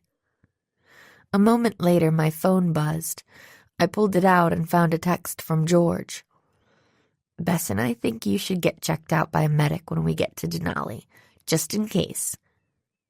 I didn't bother to text back. I just leaned forward so I could see past Alan to their seat. Both Bess and George were staring back at me. I rolled my eyes and shook my head. A moment later, another text came. "Seriously, Nancy, what if A is right and someone put something on the shards? Could be the same person who pushed you off the walkway in K." This time I typed a return text. "Like you said, G, the glass wasn't on my seat. It was on yours." George texted back again. Good point. Maybe the bad guy is after all of us now." I realized I hadn't thought of that. Just then, Alan glanced over. "Who are you texting?" His voice sounded impossibly loud. Nobody," I said. I'm just sending a note to Ned, my boyfriend." "All right," Alan nodded. "I met him that time we all went out to dinner together, remember? Nice dude." I smiled weakly until he turned his attention back to the scenery. Then my fingers flew over the tiny keyboard. "Why would someone be after you guys now?" The response came quickly. "Maybe we are getting too close to the truth." I leaned back, feeling troubled. Could my friends be right? Were we all in danger now? After a moment, I texted them again. "So what should we do?" The response, "You should stay put. B and I are going to investigate." I frowned and texted, "No, if someone is after you too, it's too dangerous. We need to come up with a plan." I sent the text and waited for the response. Instead, I heard the sounds of activity across the aisle. Glancing over, I saw Bess and George getting up. "Where are you two going?" Alan asked before I could. "Just taking a walk," Bess said sweetly. "Keep an eye on Nancy while we're gone, okay? She needs to relax and recover." "Absolutely." Alan reached up and squeezed her arm as she went past. "Hey!" I called as my friends hurried up the aisle. But neither of them responded. "Let me out," I told Alan. "I'm going with them." He shook a playful finger in my face. "You heard the lady. Relax and recover time." I gritted my teeth, tempted to kick him in the kneecap and make my escape. But I held myself back. He was only trying to help. Besides, how much trouble could my friends get into on this train? I decided to let them go. Maybe I could convince Alan to lower his voice enough for the two of us to discuss the case. A fresh perspective might be just what I needed. "Okay," I said, turning to glance out the window. "If anything can help me relax, it's looking at all this." "I know, right? Beautiful." We spent the next few minutes chatting about the scenery we were passing. At some point, I realized it was probably the first time I'd ever had a real conversation with him, just the two of us. It was kind of weird, but kind of nice too. After a while, Tobias appeared. Seeing my friend's empty seats across from us, he flopped into the aisle seat. "Hey, Alan," he said. "My dad says Mount McKinley is the tallest mountain on the whole continent. Is that true?" Alan grinned at him. "Hey there, little man," he said. "I bet your dad is right." "Oh." Tobias looked impressed. "Do you study mountains and stuff in your classes, or just animals?" "We study it all," Alan replied. "The whole shebang." I looked at him. For a while, I'd almost forgotten that he wasn't on this trip only because of Bess. He was also supposed to be getting a head start on his college research project for the next year. "That reminds me," I said. "Have you had any ideas for your big sophomore project yet?" "Not really," he said, "but it'll come. I'm just taking it all in, letting it simmer." "Need any help brainstorming?" I offered. "I'm usually pretty good at coming up with ideas for stuff like that. What are the parameters of the project?" Tobias sat up and perched on the edge of his seat. "Do you have to write a report for school?" he asked Alan. "You should write about spiders. I got an A on the report I did about Hazel." "Cool," Alan told him. Then he glanced at me. "And thanks. Maybe sometime, I guess." "Wait, I have a better idea." Tobias swung his leg around, kicking the seat in front of him. "You could write about the bone smugglers." "The what?" Alan asked. "My mom read about it in the newspaper when we were getting ready for this trip." The kid sounded excited. "She said the police arrested some guy for stealing tusks and bones and stuff from rare Alaskan animals." He poked Alan on the arm. "Which Alaskan animals are the rarest? Think we'll see any when we tour the park tomorrow?" "I don't know, little buddy. What do you mean by rare?" Alan said. "He probably means endangered species," I put in. I wasn't too interested in their conversation, though I couldn't help being a little surprised that Alan didn't seem to know much about Alaskan wildlife. Still, I guessed an environmental studies degree covered a lot of ground. He couldn't be expected to know everything about every ecosystem in the world, especially after only a year of study. "Right," Alan shrugged. "Maybe you can ask the tour guide at Denali about it, Tobias." He grinned. "You can also ask him if there are any tarantulas there." I shot him a look, pretty sure he had to be kidding this time. Even I was pretty sure that tarantulas were mostly found in warmer parts of the world. "Yeah, right," I said. "Tarantulas in Alaska?" "Hey, there are spiders everywhere, right?" Alan shrugged again. Then his face lit up. "Here come Bess and George." I glanced up and saw my friends hurrying toward us. Tobias saw them too and jumped out of their seats. "Switch places back?" Alan said, standing up quickly as they reached us. "No offense, Nancy, but I miss my best girl." "Sure, whatevs." George flopped down beside me. "Yo." "Yo yourself. Find out anything interesting?" I asked quietly. She took a look around. Tobias was hanging on the back of Alan's seat across the way, still chattering away at him about grizzly bear skulls or something. "We tracked down Scott and chatted with him for a while," George told me. "We realized there's no way he's our guy." "Really? How come?" "Because he was in full view of a number of people up on the main deck from the time we arrived to the time you found that note in your luggage," she added. "In the detective biz, we call that lack of opportunity." "Thanks for the lesson, detective." I rolled my eyes. "But I see your point. And I guess his weird behavior on the train could be explained away by the gambling stuff he told me about when I saw him meeting with those tough guys in Ketchikan. If he's still in debt, he's probably stressed, especially if that sort of thing could get him fired if anyone finds out. I thought back to that scary encounter. No wonder he wasn't thrilled to catch me listening in on his phone conversation, even by accident, since he knows I know about his problem. George nodded. Next, we went looking for Tatiana. We found her, but didn't get to talk to her much. She blew us off after like 3 minutes, said something about needing to go downstairs to take care of some paperwork. Think she was telling the truth? Who knows? Everything she says sounds mysterious in that crazy Russian-sounding accent of hers, but that's probably because I've watched too many old Rocky and Bullwinkle cartoons. George grinned. Anyway, we looked for Hero on our way back here, but we couldn't find him. No mystery there. He's probably still with the security people or something. I was still thinking about Tatiana.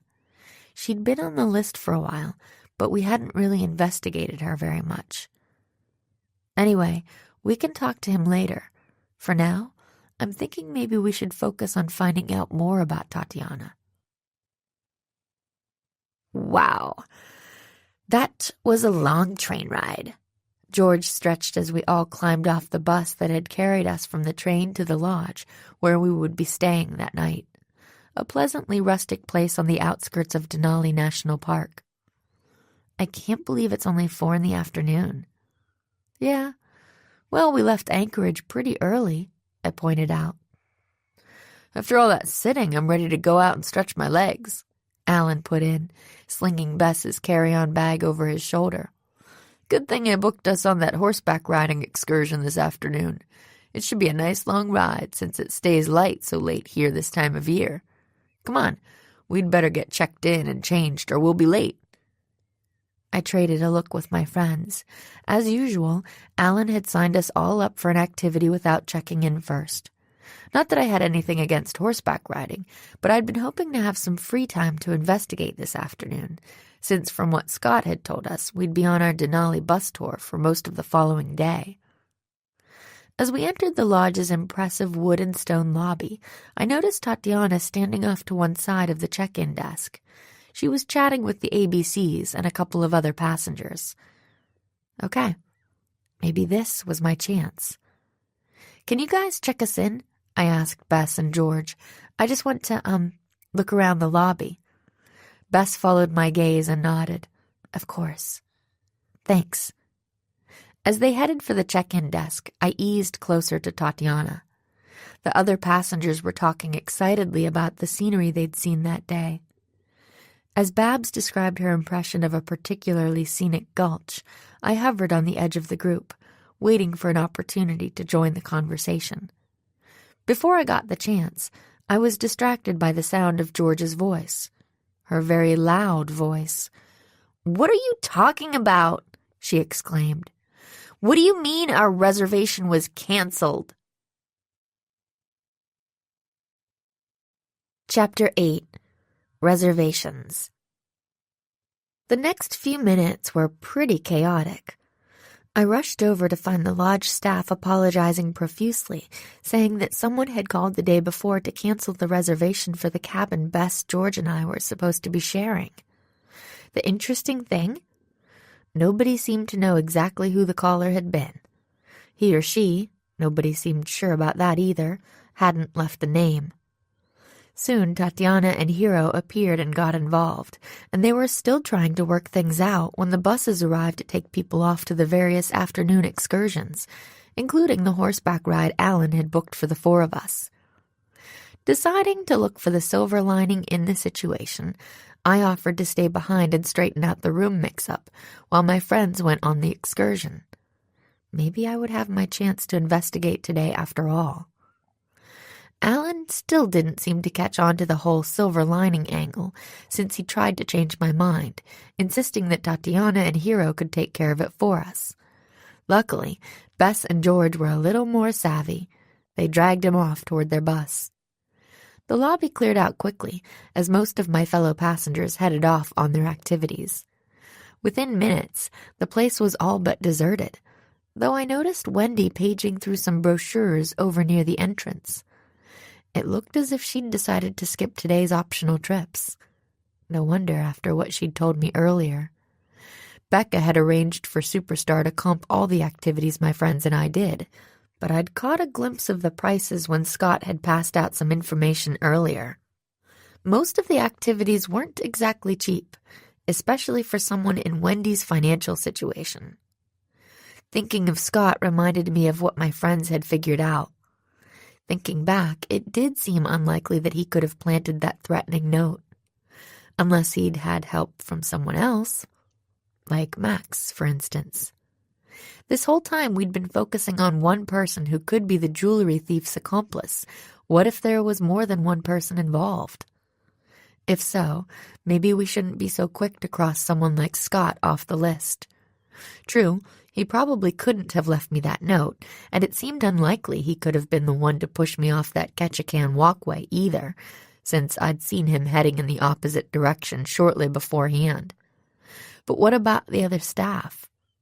The moose antler, the loud argument I'd overheard in the ship's kitchen, the pre-cruise problems, and of course, sneaking the robber aboard? There was no reason he couldn't have been involved in any of those incidents. It was an interesting thought. But Scott had disappeared, presumably to accompany the excursion groups, so I turned my attention to two handier suspects, Hiro and Tatiana. They were still having a stern discussion with the front desk staff. I stepped back and watched the pair. What if one of them had canceled that reservation? It certainly would have been easy for either of them to do it. But why? Was it just another way to throw me off balance? Warn me not to mess with them? I looked around for Wendy again, but she'd disappeared. There were only a few other passengers still lingering in the lobby. An elderly couple sitting by the fireplace, a cluster of women heading into the dining room, a woman with an active young toddler from the red-headed reunion group. I watched as the red-headed mother led her child around by one chubby hand.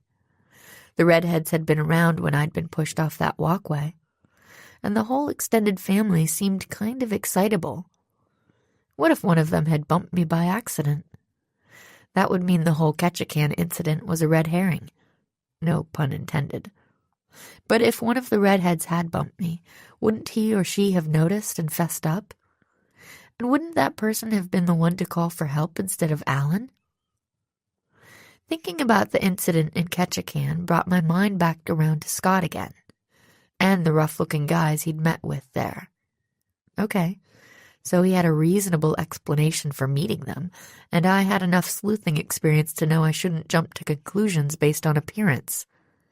That didn't change the fact that both those guys would be totally believable as robbers or thugs in the movies. What if my new theory was right, and I needed to be looking for more than one culprit? What if Scott was one of them and had helped one of his poker buddies onto the ship? Pulling out my phone, I sent a quick text to Becca, asking for a description of the thief the police had arrested. My phone rang almost immediately. It was Becca. "Got your text," she said. "I don't know what the guy looks like, but I can try to find out." "Cool, thanks," I said. "Anything interesting happening on the ship?" "Not really," she replied, "but I've been asking around about John." "John?" For a moment, I couldn't place the name. "Oh, you mean the fired busboy?" "Yeah," I heard her sigh. The more I talk to people who know him, the weirder that whole situation seems. Everyone swears he's the nicest, most honest guy around. Nobody I've talked to can imagine him getting mixed up with drugs. She paused. "Do you think that could mean something? Is it connected to our case somehow?" "I don't know, but I'll keep it in mind. Call or text as soon as you find out about the jewelry thief, okay?" "Will do." Wandering closer to the desk, I found that Tatiana and Hiro were still working arrangements out with the lodge staff. "Don't worry, Nancy," Hiro told me. "We'll have this sorted out shortly." "Thanks," I said. As I watched them, my mind returned to my new theory. If we really were looking for two culprits instead of one, which pairings made the most sense? I'd already thought of Scott and Max. Scott could have smuggled the robber aboard. Max could have planted the note. And either of them could have fiddled with the moose antler, though neither of them made sense as the walkway pusher. Besides, what connection did they have to each other? Did some other pairing make more sense? Maybe Max and Hero, or Scott and Tatiana? I was about to text Becca again to see if she knew of any connections among our suspects, but at that moment I spotted Wendy wandering toward me. "Hey, Nancy," she said. "Why aren't you off whitewater rafting or whatever?" I quickly explained the room situation, watching her closely for any signs that she already knew about it. But she barely seemed to pay attention. In fact, she seemed distracted and a little jittery. "Bummer," she said. "But listen, epic news. I was just hanging outside chatting with some peeps and surfing the net, and I think I came up with a fab new idea to promote the blog." "That's great," I said. "What is it?" She grinned, tapping her laptop, which was tucked under one arm as usual. "Top secret for now," she said with a coy smile. "You'll have to wait and see after my investigation is complete." With that, she hurried off, humming under her breath. I stared after her, feeling troubled. What kind of investigation was she talking about? I started to follow her, but Tatiana intercepted me. "Good news, Nancy," she said. "I can show you to your room now. The porters are already fetching your luggage." "Thanks." I followed her out of the main lodge building. Most of the guest rooms were located in small separate cabins out back. Tatiana led me to a cabin at the edge of the complex. It overlooked a small meadow dotted with wildflowers. Beyond that began a thick tangle of forest. "Very nice, yes?" Tatiana said as we stepped inside. "They gave you an upgrade due to the misunderstanding." The place was very nice. There was a small sitting room, a full bath, and 3 bedrooms. Our luggage was already piled near the door. "It looks great," I said. "Thanks for straightening this out." I glanced at her, trying to figure out a way to question her about the case, but she was already on her way out the door. "Have a lovely evening, Miss Drew," she called over her shoulder. "You too," I said, though she was already gone. With a shrug, I walked over to the coffee table and dropped my purse on it. I could unpack later. Right now, I wanted to get back out there. First, though, I headed into the bathroom to wash my hands. As I reached for the towel hanging under the window, I caught a glimpse of movement outside. I took a better look, guessing it might be some of the area's well-known wildlife. Instead, I saw Tatiana tiptoeing past, heading for the woods. "What?" I murmured, all my detective instincts suddenly on alert. Dropping the towel, I raced outside and around to the back of the cabin. By the time I got there, Tatiana was just disappearing into the woods. I sprinted across the meadow, hoping she didn't look back, and also hoping that nobody else was looking out the windows of the nearby cabins. Luckily, Tatiana didn't seem to realize she was being followed. As I ducked into the shade of the thick evergreens, I could hear her footsteps up ahead, crunching on the dried pine needles that carpeted the forest floor. My heart pounded as I followed, trying to keep a little quieter myself. Was I about to solve the case? I trailed her for about 5 minutes. Finally, she stopped short in a pretty little sun-dappled clearing. Huddling behind a broad tree trunk at the edge, I watched as she glanced around, then pulled a compact out of her pocket and applied a fresh coat of lipstick. Weird. What was she doing out here? I was so focused on watching Tatiana that it took me a moment to notice the hurried footsteps coming up behind me. By the time I tuned in, it was too late. I spun around. "Hey!" Hero blurted out, looking as startled as I was. "What are you doing here?" Chapter 9. Strange Discoveries. "Hero!" My heart pounded as I recognized the danger I was in. We were pretty far from the lodge out here. Definitely too far for anyone to hear me scream if Tatiana and Hero were up to no good. I glanced back at Tatiana, who was coming toward us. "Nancy," she cried, her eyes flashing with anger. "Did you follow me?" "Obviously she did," Hero snapped, frowning at her. "I told you to be careful." I cringed back against the tree trunk as he spun to face me. My eyes darted around, looking for anything I could use to grab as a weapon. A rock, a fallen branch. "Nancy, please don't tell anyone you saw us out here," Hero begged. I blinked, focusing back on his face. All the anger had disappeared from his expression.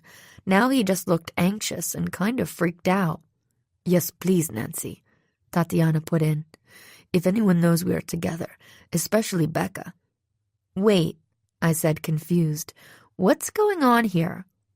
Hero reached for Tatiana's hand. "Don't worry," he told her, his voice thick with emotion. "Even if they fire us, it was worth it." He planted a kiss on her lips. I blinked. Okay, I'm no Bess, but I recognize a romance when I see it. "So you two are a couple?"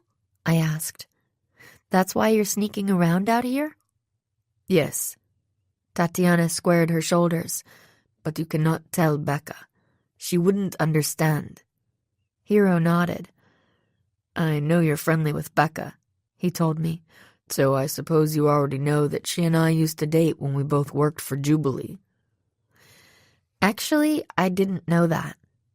But now that I did, some things were starting to make a lot more sense. "We broke up when we both got hired by Superstar," he shrugged. "She's technically my boss now, so we didn't think it would be appropriate to keep seeing each other. Then Tatiana came along." He glanced over at Tatiana and squeezed her hand, which he was still clutching. "Anyway, we weren't sure at first how serious things were between us, so we kept our relationship a secret." Tatiana added, "It seemed a good idea at the time."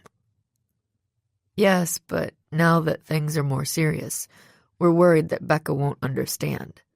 Hero sighed, running his free hand through his spiky dark hair. "In fact, I'd planned to talk to her about it before now, but I can't seem to catch her alone." "That's why you burst in on us," I realized, "at the snack bar the other day. You were looking for Becca, right?" He nodded. "I ran into Omar, the kid who works at that snack bar, and he said she was up there." He smiled ruefully. "I didn't even stop to think that she might not be alone." "Sorry about that." My mind was clicking along, adding this piece to my puzzle of clues and incidents. This explained why Becca and Hero always seemed so awkward together, and why Becca never had much to say when I questioned her about him, and also why Tatiana had been harder for her to reach lately. "You won't tell her, will you?" Hero asked anxiously. "I plan to talk to her as soon as we get back to the ship." "I won't say a word." Leaving them together, I headed back through the woods toward the lodge. Halfway there, another thought occurred to me. Could this new information also explain the busboy's firing? Maybe he'd caught the two of them together and they'd been afraid he'd tell Becca. Doubtful, I muttered before I'd even finished the thought. It was worth keeping the possibility in the back of my mind, but now that I knew their secret, Hero and Tatiana just didn't seem like the type of people who could have made that anonymous tip against an innocent man. When I reached the meadow, I saw a flash of movement. It was Tobias. He was crouched near the edge of the woods with a digital camera. I walked over to him. "What are you doing out here?" I asked. "I thought you'd be off on a day trip." "Nope." Tobias straightened up. "My mom had a headache, so we stayed here." He grinned. "Good thing, too. Wendy wants me to take pictures of all the birds and animals and stuff I can find. She says she'll pay me if she decides to use any of them on her website." "Really? Are you sure she said that?" "Uh-huh." Tobias turned and snapped a photo of a bird flying past. "She knows I like exotic animals and stuff, so she figures I can get some good ones." "And she said she'd pay you for them?"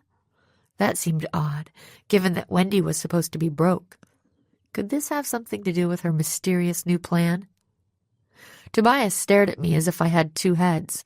"Didn't I just say that?" "Where is Wendy right now?" I asked. Tobias shrugged, fiddling with his camera. "She was in the lobby when I saw her." I headed for the lobby, but Wendy wasn't there. She wasn't in her room or the restaurant either. I wandered around the grounds for a while, but there was still no sign of her. "Oh well," I murmured, pausing on the lodge's unoccupied back deck. The lounge chairs out there looked comfortable, so I sank onto one. It had been another long day. I leaned back, staring up at the still bright early evening sky and thinking about the case. I realized I'd just crossed 2 more suspects off my list. The more I thought about it, the more certain I was that Hiro and Tatiana didn't have anything to do with the case. That only left me with a few live suspects. Wendy, Max, maybe Scott. Was it time to start looking for some new ideas?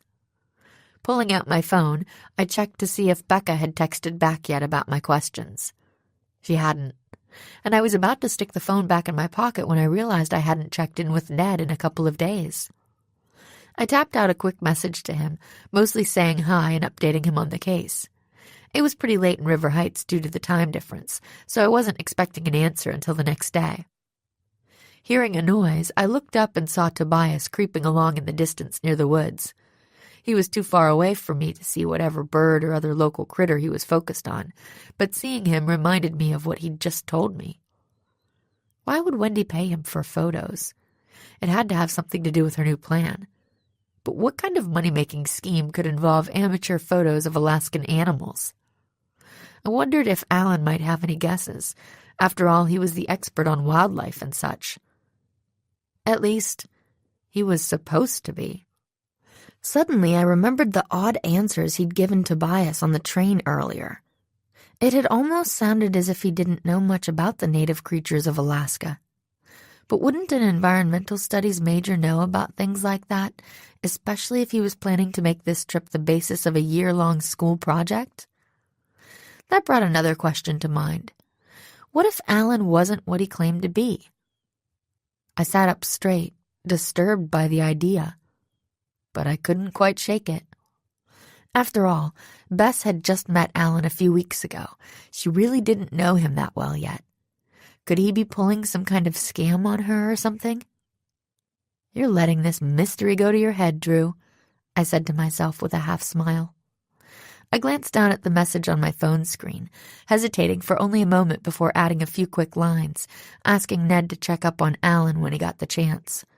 That shouldn't be hard, since they were both students at the university. I hit send and leaned back in the lounge chair again. There. With that taken care of, I could go back to working on the case, beginning with tracking down Wendy. Still, the lounge chair was comfortable, and the evening temperature was perfect. Maybe I could just sit here and rest for a few minutes first. My eyes drifted shut, and moments later, I was asleep. Unfortunately, my unplanned siesta made it hard to fall asleep that night. It didn't help that it never really seemed to get dark in Alaska at that time of year. When Bess, George, and Alan returned from their ride at almost 9 o'clock, it was still as bright as midday. And when we all headed into our separate rooms a couple of hours later, the sun was just sinking toward the horizon. I tossed and turned and finally drifted off after a while, but awoke suddenly at around 2 a.m. Yawning widely, I got up and tiptoed toward the bathroom, trying to be quiet so I wouldn't wake Bess and George. After using the facilities, I wandered over to the sink to wash my hands. I glanced out the window at the moonlit landscape. I blinked. Was the near darkness playing tricks on my eyes? Or was that a hooded figure sneaking off toward the woods? My sleepy mind struggled to figure out what this meant. I pressed my nose to the window, trying to get a better look. Was that Hiro sneaking off to meet Tatiana? I blinked again, trying to focus my fuzzy mind. Maybe it was Hiro, or Tatiana for that matter. But what if it wasn't? That thought woke me up a little more. Hurrying out to the main room, I slipped on the shoes I'd left near the door and pulled the jacket over the shorts and tee I was sleeping in. Then I let myself out of the cabin as quietly as I could. The figure had disappeared by the time I rounded the cabin and crossed the meadow. But he or she had been heading toward the same trail into the woods that Tatiana had used earlier. So I hurried that way too. The woods were a lot darker and spookier at this time of night. Animal calls and rustling noises came from every direction. I did my best to ignore them, listening for any sound of human footsteps. Enough moonlight filtered through the treetops for me to follow the narrow trail through the woods. I hurried along until the trail split, then hesitated. Tatiana had gone right earlier. Should I go that way now?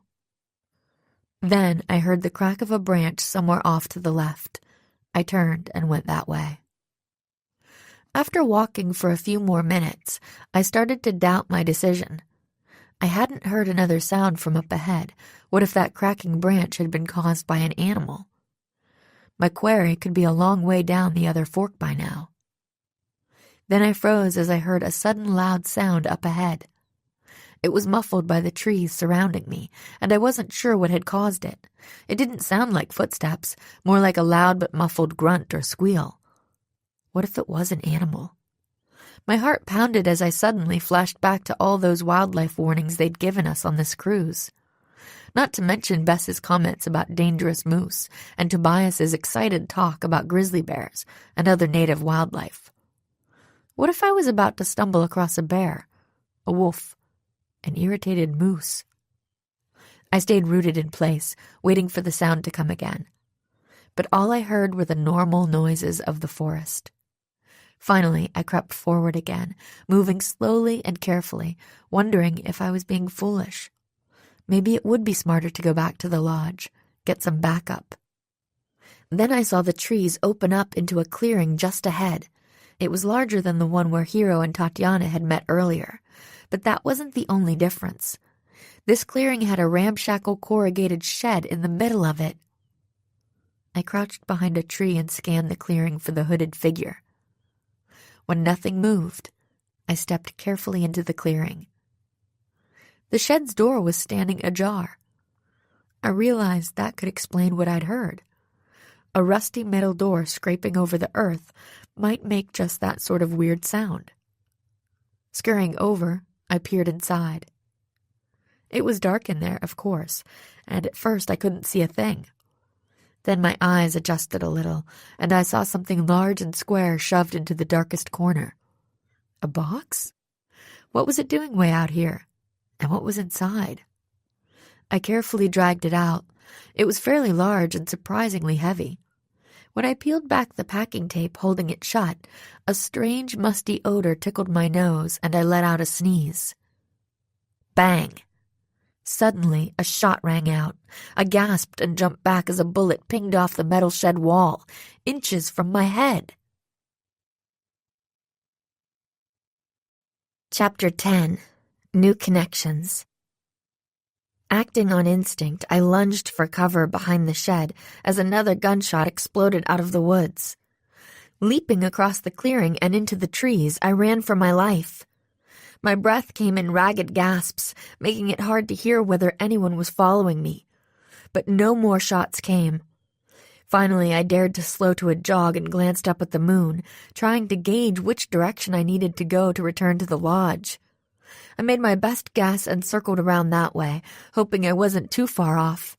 If I went the wrong way, I could end up hopelessly lost in countless acres of Alaskan wilderness.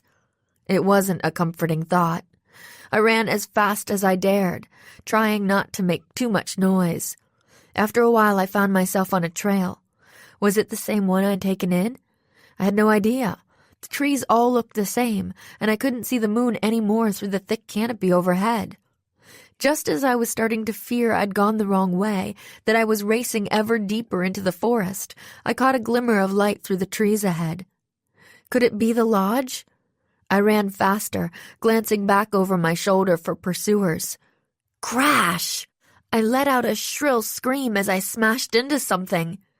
Make that someone. Nancy? A familiar voice said. Glancing up, I blinked in surprise. Scott? I stammered. Panic grabbed me for a second.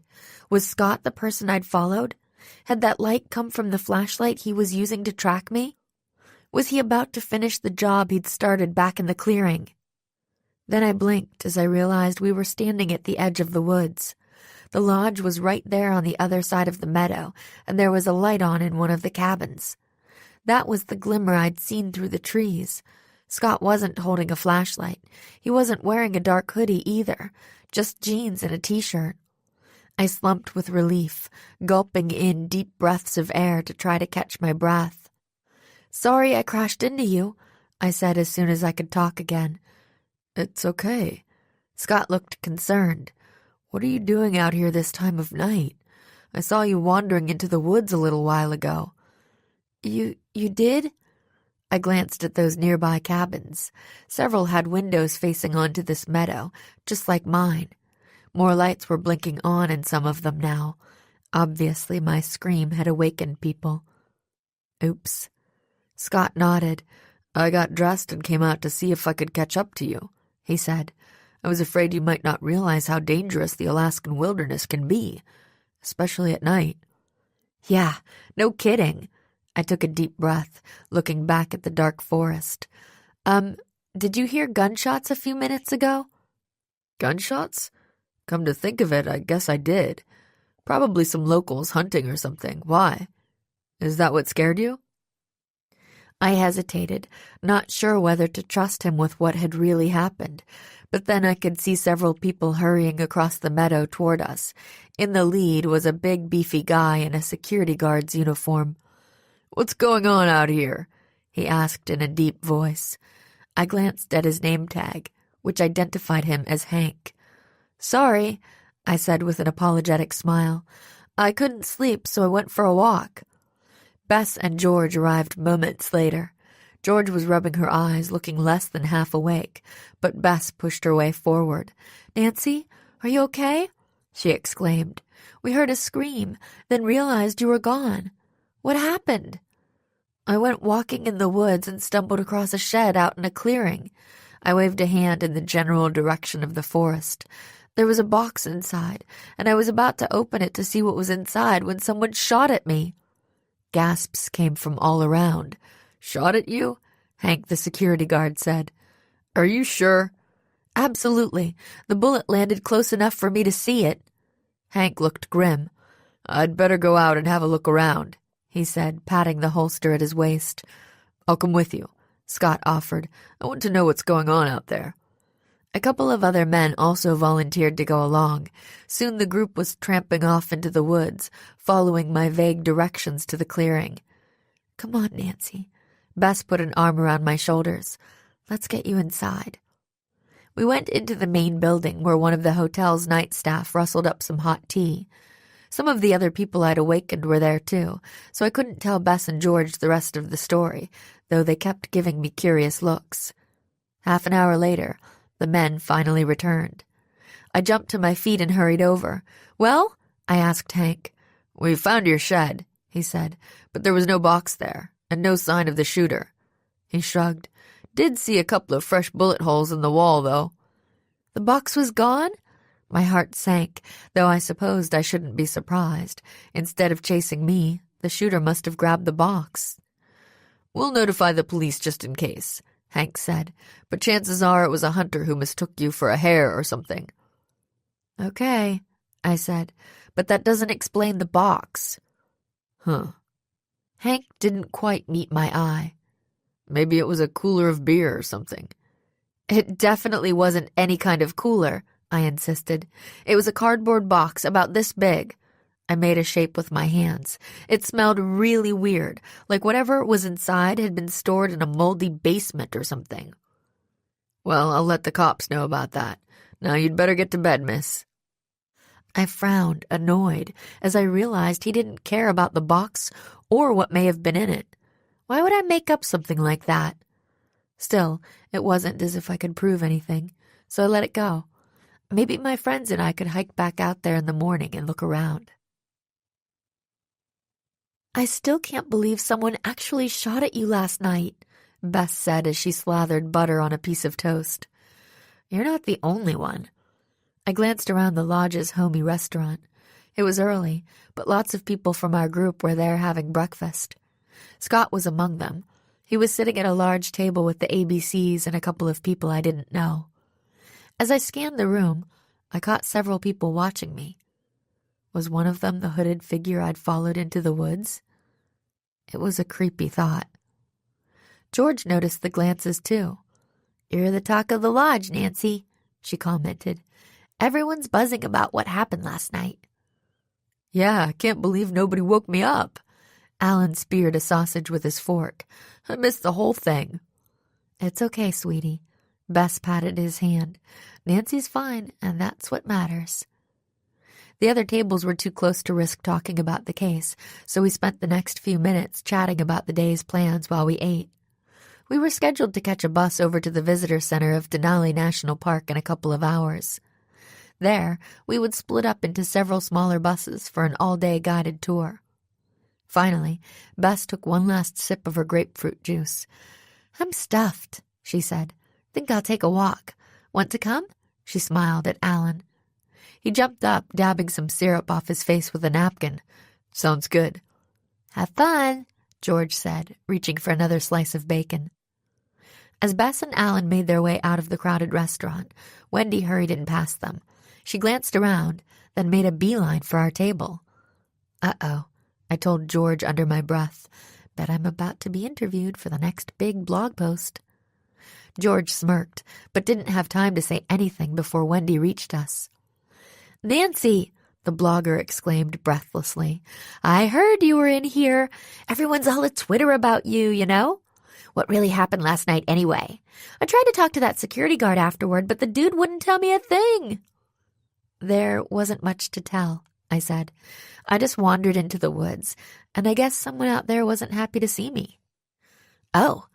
To my surprise, Wendy didn't seem too interested. Shooting a look around, she set her laptop on the table and sank into the seat Bess had just vacated. "But listen, I just figured out who you really are." I blinked. What? "You're the big-time amateur detective from the Midwest, right? Don't tell me there's another Nancy Drew out there who looks just like you." I exchanged a slightly panicky look with George. Don't worry. If you're here, like, investigating a case or something, I won't blow your cover." Wendy waved a hand. "But this totally changes things. I might be willing to share my thing, if you promise to give me the scoop for my blog, that is." "Your thing?" I echoed. "Wait," George broke in. "How'd you figure out that Nancy's a detective?" Wendy shrugged and reached for a piece of bacon. "It wasn't that hard." She popped the bacon into her mouth, continuing to talk as she chewed. "I've noticed how Nancy always seems to be around when weird things happen. So when I found out about the mysterious stuff going on around here, I wondered if, well, you know." Her smile looked a little sheepish. I realized what that meant. I'd been one of her suspects. "So anyway, I did a little research after all the excitement last night. Made me miss some beauty sleep, but I didn't want to wait." She grimaced. "I heard there's not much in the way of wireless access once we're out in the park. We might not even have cell phone coverage." "Go figure," George said innocently. "Yeah," Wendy shrugged. "Anyway, it didn't take me long to find tons of info on you, Nancy." "Really?" I said. "Like what?" Wendy opened her laptop and slid it over in front of me. "Here you go." My eyes widened. She'd opened up some kind of search engine. There on the screen was a whole page's worth of stories about me. There were articles from the River Heights paper about various cases I'd solved, a write-up of a local service award I'd received last year, even a link to a video of me standing beside my father while he was interviewed on TV after winning a big case. "Wow," I said. "I mean, I know you can find just about everything online, but this is kind of creepy." George reached for her coffee cup. "I'm always telling you this stuff is out there, Nancy." She glanced at Wendy and rolled her eyes. "I swear, sometimes you'd think Nancy was older than my grandma." I just stared at the screen. This whole time, I'd been wondering why someone would target me and my friends when we were supposed to be here undercover. But when you came right down to it, we weren't really undercover at all. We were using our real names. Anyone with internet access could find out who we were with the click of a mouse. The realization was so overwhelming that it took me a moment to realize Wendy was still talking. Anyway, she was saying, I figured it made sense for us to team up to solve the case, you know? The case? I gulped. How did you find out about it? Wendy shrugged. The news is out there. All you have to do is look for it, she said. But actually it was Tobias who clued me in. Tobias? I shot a confused look at George, who shook her head. Wait, how did Tobias know about it? I don't know. I guess he saw it online too, Wendy said. The kid's really into weird animal stuff, in case you haven't noticed. Weird animal stuff? George said. Wait, what case are you talking about? Duh, my case. Wendy sounded a little impatient. And yours too, maybe, I guess. Are you here to investigate the Alaskan smuggling ring? Smuggling ring? I echoed. No. What smuggling ring? Seriously? That's not why you're here? Wendy looked suspicious. Then she shrugged. Look, I'll show you. She grabbed the laptop and started typing. A moment later, she shoved it over to me again. Another search result was up on the screen. This time, all the links had to do with smuggling, specifically smuggling animal parts like tusks, teeth, and bones of rare or endangered species. Wow, I said. Check this out, George. We skimmed a few of the articles, many of which talked about the latest international smuggling ring, which the authorities had so far been unable to bust. I felt a growing sense of excitement as I read. Was this the puzzle piece I'd been looking for? Well, here's a motive for us, George said, clearly thinking the same thing. What if someone's been smuggling rare Alaskan animal parts into Vancouver on cruise ships? It says right here that Vancouver's a big hub for that sort of thing. Wait, Wendy broke in. You think whoever's doing this is someone from our ship? Crazy! Maybe. And this would explain the weird musty smell coming from that box last night. I couldn't help shuddering at the thought that the box might have been full of animal bones and such. The trouble is, how do we prove it? We don't know who that figure in the hoodie was, and we don't even have the box as evidence.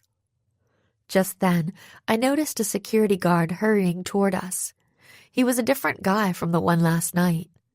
Nancy Drew, he said. Hi, Hank filled me in on your situation during shift change this morning. I just wanted to let you know that the local police are on the case. We'll keep you posted. In the meantime, just holler if you need anything. My name's John. He pointed to his name tag. Thanks, John. I stared at his name tag, and suddenly, the final puzzle piece clicked into place in my head. A grin spread over my face. Thank you very, very much. What are you looking so happy about all of a sudden? George asked as the guard hurried away. I think I know how to find out who I followed into the woods last night, I said. Maybe even how to solve the entire case, if it's not too late. Really? Wendy exclaimed. How can I help? Can you go online and find out someone's cell phone number? I asked, even if it's a super common name, like Fred Smith? Chapter 11. Final Surprise. Amazing, Nancy, George said. I can't believe you figured things out just from some security guy's name tag. We were sitting in the lobby of the lodge with Bess, Alan, and Wendy. The police were still there. They were dragging Scott toward the door, though he wasn't going easily. He was sputtering with anger and calling the cops every name in the book. It was getting close to time for the buses to leave for the park, and a lot of our fellow Arctic Star passengers were in the lobby, watching the show. Well, I can't believe Scott was our culprit all along, Bess said. I figured he was off the hook, since we knew he couldn't have planted that note in Nancy's bag. I still don't understand exactly what happened, Alan complained. Anyone care to fill me in? Scott was the hooded person I followed into the woods last night, I told him. He was going to meet his contact at that shed. He needed to confirm that the contact had brought the box of illegal stuff, and probably also needed to pay him for it, of course. Then Scott could smuggle the box onto the Arctic Star and pass it off to someone else when he got back to Vancouver. So Scott was the one who shot at you? George asked. I don't think so, I replied. That was the contact. It seems Scott had already left the shed area by the time I got there. See, he was planning to leave the box in the shed until we were all off touring Denali today. Then he'd have plenty of time to go get it and hide it somewhere. I shrugged. He was already back at the lodge and had removed that hoodie by the time he heard the shots. He was doubling back to see what was going on when I stumbled into him. Then what happened to the box? Alan wondered. Like I said, Scott's contact took those shots at me. I guess he heard me crashing around in the woods and hid to see what was going on. I grimaced. Once he scared me off, he must have moved the box to a different hiding place, which is why the security guard didn't see it. But the police found it when they searched Scott's room just now. Wow. Bess shook her head. Wait, but you still haven't told us how you figured out it was Scott. That's where Fred Smith came in. I traded a smile with Wendy. See, the security guard who came to update me this morning was named John. That reminded me that I've been hearing that name a lot lately. So? Alan looked confused. John's a pretty common name. I smiled. Right. That's why it took so long for me to put two and two together. John Sanchez is the name of the busboy who got fired and framed according to Fred Smith. I shrugged. John is also the name of one of the people I overheard arguing in the kitchen our first night on the ship.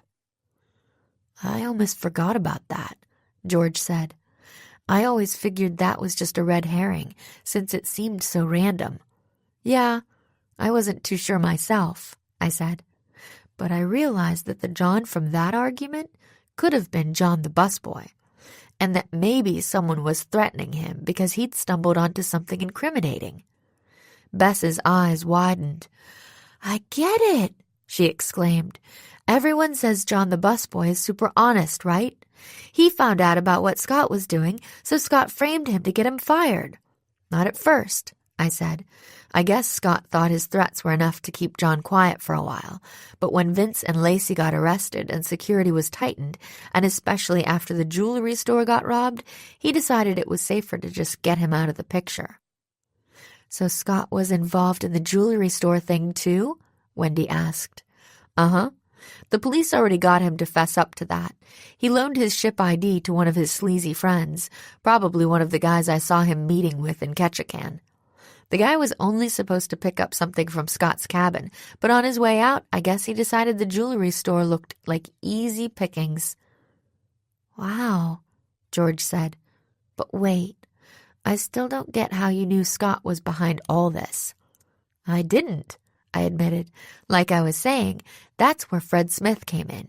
He was trying to help John the busboy, so I figured he was our best bet to get John to tell us who threatened him in the kitchen that day. Scott? Alan guessed. I nodded. Scott was the one who framed him. He also threatened his friends and family, so John was too scared to go to the police even after he got fired. But Fred talked him into telling him the truth. Cool. Wendy looked impressed. So the case is closed. She leaned over and poked me. Don't forget, you promised I could break the news on my blog. Exclusive interview, right? I hesitated. I wasn't thrilled about having this story splashed all over Wendy's travel blog, especially after seeing all the information about me out there on the internet already. Still, Wendy had provided a key clue in solving the case. Maybe I owed her that scoop. Sure, I said uncertainly. But can we do it later? It looks like the bus is here. I pointed to the large bus pulling to a stop outside. George jumped to her feet. Come on, let's go get in line. We were waiting to board the bus when Tatiana found us. I just finished talking with the police, she told me. I thought you'd like to know that Scott is agreeing to make a full confession about the smuggling business. She pursed her lips and shook her head disapprovingly. I still can't believe he's a criminal. But he confessed to everything? I asked. She shrugged. Almost everything. He realized he'd get off easier if he ratted out the rest of the smuggling ring. He also confessed to planting those drugs to get John Sanchez fired, and to giving that Troy Anderson fellow his security card to get him on the ship. She smirked. He was pretty angry that the guy robbed the jewelry store on his way out, since he blames that for getting him busted. He didn't know that Nancy was on the case. George clapped me on the back. She always gets her man. Tatiana didn't look too impressed by that. Anyway, it seems he was also responsible for some funny business Becca was worried about before the cruise, probably to distract her from his real mission.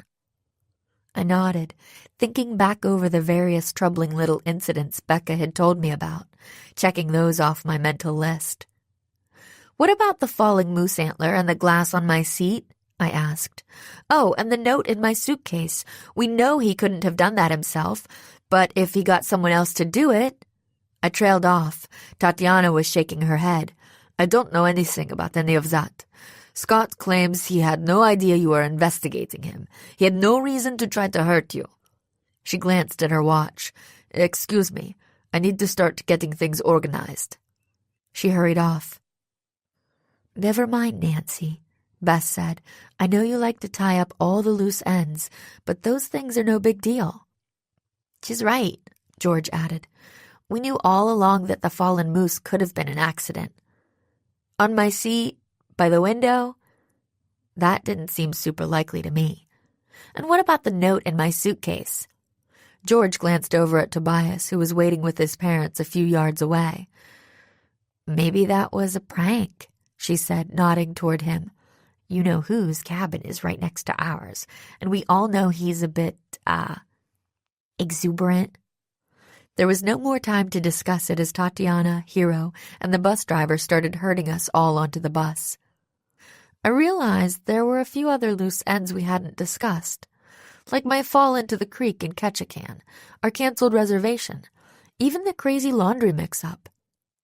I couldn't help wondering if there was yet another culprit still out there. Maybe Max? But no, he probably couldn't have pushed me off that walkway, and he definitely couldn't have planted the glass. My phone buzzed, interrupting my thoughts. It was Becca texting me with a description of the jewelry thief.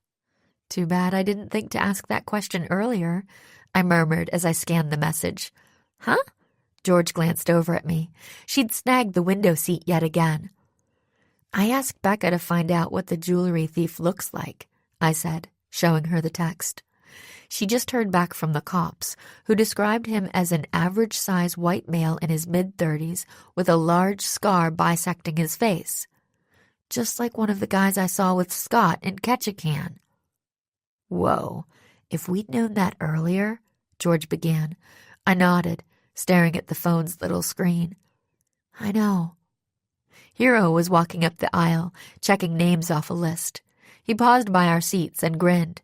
Better get all your calls and texts in now, he said, gesturing toward my phone. Won't be much cell coverage out in the park. So I've heard. I smiled back, then tucked my phone away. But that's okay. I'm sure we'll have better things to do than chat on the phone. As the bus pulled away from the lodge, I did my best to shake off those last few doubts. Maybe my friends were right. We'd solved 2 separate cases already. What were a few minor loose ends anyway? It wasn't too hard to put the case out of my mind as we entered Denali National Park. 3 smaller buses were lined up, waiting for us. They looked like school buses that had been painted green. Tatiana had already divided our group into 3, and we all headed for our assigned buses. My friends and I ended up on the first to depart. As we trundled off down the road, I glanced around at my fellow passengers. The ABCs and a few other acquaintances from the ship were on board, along with Tatiana. However, Hero, Wendy, Tobias, and his family and others were on the other 2 buses. Within minutes, the visitor center had disappeared behind us, and we were surrounded by wilderness as far as the eye could see.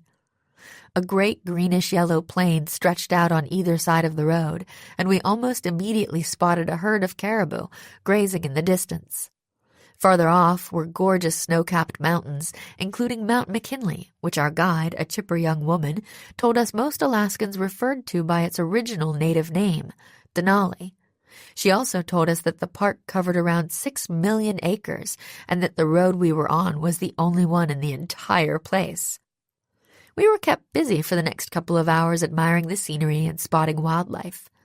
The bus stopped a few times so we could get out and take pictures of Dall sheep high up on a cliff, a family of grizzly bears in the valley below the road, and a particularly scenic overpass.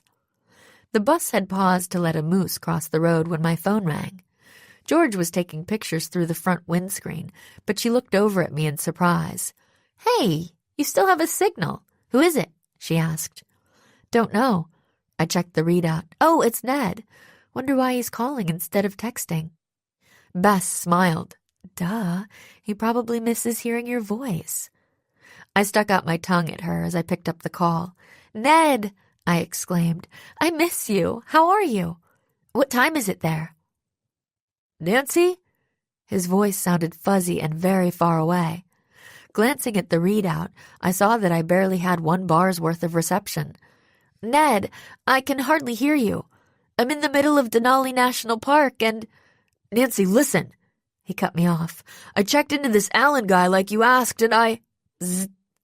The line went dead. "Ned?" I said. "Dropped?" George asked. "Yeah, no surprise, I guess."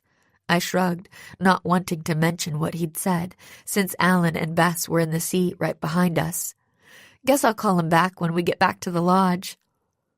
I couldn't help wondering what Ned had found out about Allen. Was it good news or bad news? George was still taking pictures of the moose, which seemed to be taking its time ambling across the road. "Good thing Tobias isn't on our bus," she said. "He'd probably want to get out and say hello." "Be nice," Bess said, leaning forward from her seat. "That kid knows a lot about animals. He probably knows moose can be dangerous." I glanced back to see if the other buses had caught up to ours yet, but there was no sign of them. "Looks like Mr. Moose is moving on," I said. "He might be gone before Tobias's bus gets here." The tour continued. Our guide used the moose's appearance to warn us once more about keeping a safe distance from the animals, especially the larger and more dangerous ones. Allen raised his hand. "My girlfriend claims moose are more dangerous than grizzly bears," he said with a grin. "True or false?" "Depends how you look at it," the guide responded. "It's true that people have been hurt and killed by both species. Moose aren't normally as aggressive as bears, though females with young can be quite protective. But due to their numbers and large size—" I barely heard the rest of the guide's answer, distracted by wondering once again about Allen. Was he just joking around by asking a question like that? Or was it a clue that he might not be what he seemed? I wished Ned had been able to finish whatever he was trying to tell me. Even if Ned had found out something bad, like that Allen was only posing as a university student to impress Bess, there wasn't much I could do about it at the moment. If there was another mystery there, it could wait until we got home to River Heights. Oohs and ahs were rising around me, and I realized we'd just come into view of a gorgeous lake. I didn't waste another thought on anything but soaking up the scenery until we stopped at a picnic grounds for lunch. The lunch spot was just as scenic as the rest of the park. It overlooked part of the valley, with rocky foothills behind it. We all ate quickly, talking about everything we'd seen so far. Then people scattered in different directions, snapping photos of scenery, wildflowers, and some Dall sheep visible on a ridge nearby. I pulled out my own camera to get a shot of a curious ptarmigan, but as the bird waddled away, I once again found myself feeling a little distracted. I just couldn't seem to totally forget about those loose ends, especially that note in my suitcase and the smashed glass on my seat. It was hard to believe either of those things was an accident or even a prank. But who could have done them? And why? I wandered off by myself around a pile of boulders, not wanting Bess and George to notice my expression. They both knew me pretty well, and I wasn't in the mood for their teasing. Leaning against one of the rocks, I stared at the mountains in the distance and tried to puzzle out some answers. "Nancy!" Alan burst into view, breathless and giddy. "You have to come check this out. I just spotted a litter of adorable baby foxes." "Really?" The guide had mentioned that we would probably encounter some foxes in the park, though we hadn't seen any yet. "Where are they? Did you tell Bess and George?" He tugged on my sleeve. "Hurry, before they wander off," he urged. "I'll find Bess and George and bring them over." I tried to shake off my distraction. "Okay, where are they?" He pointed to an outcropping nearby. "That way. Just climb over those rocks and down the other side and you'll see them." "Cool." As he rushed off in the other direction, I headed for the outcropping. I was still deep in thought as I carefully picked my way over the rocky ground and clambered down the steep far side. That put me in a little valley near a creek sheltered on 3 sides by rocky slopes. I glanced around, but there were no foxes in sight. Hearing a noise behind me, I turned around and found myself face to face with an irritated-looking moose and her calf.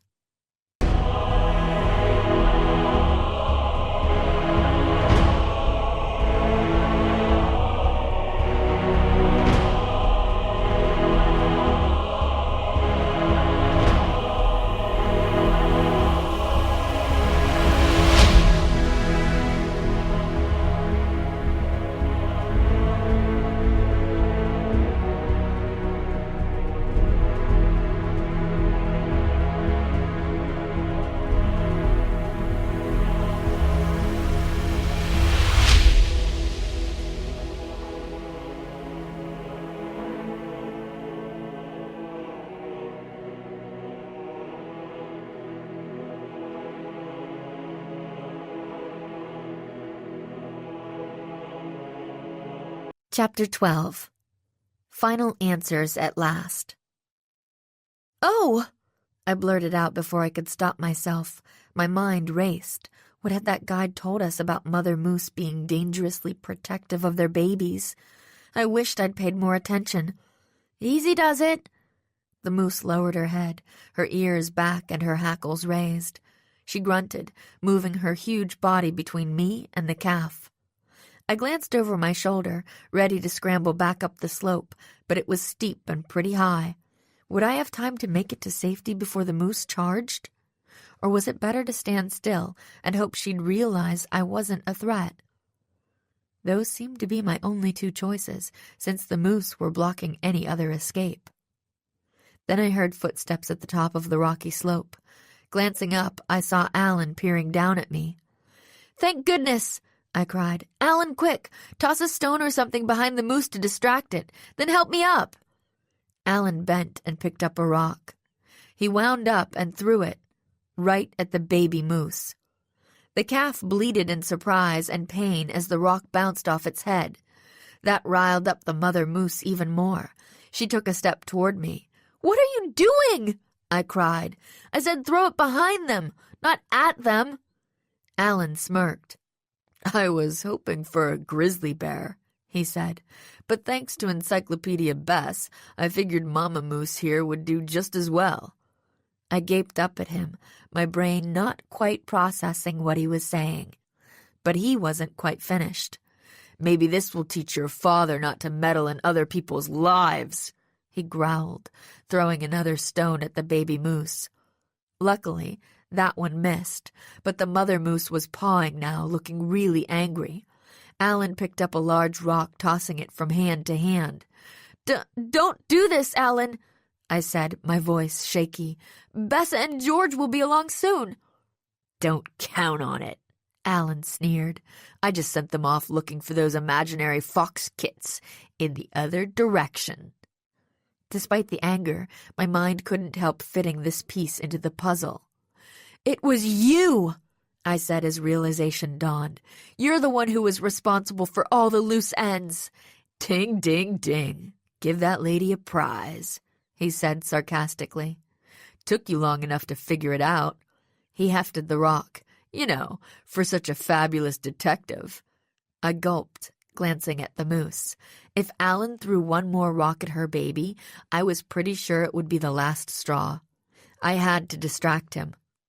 "So you were the one who left that note in my suitcase?"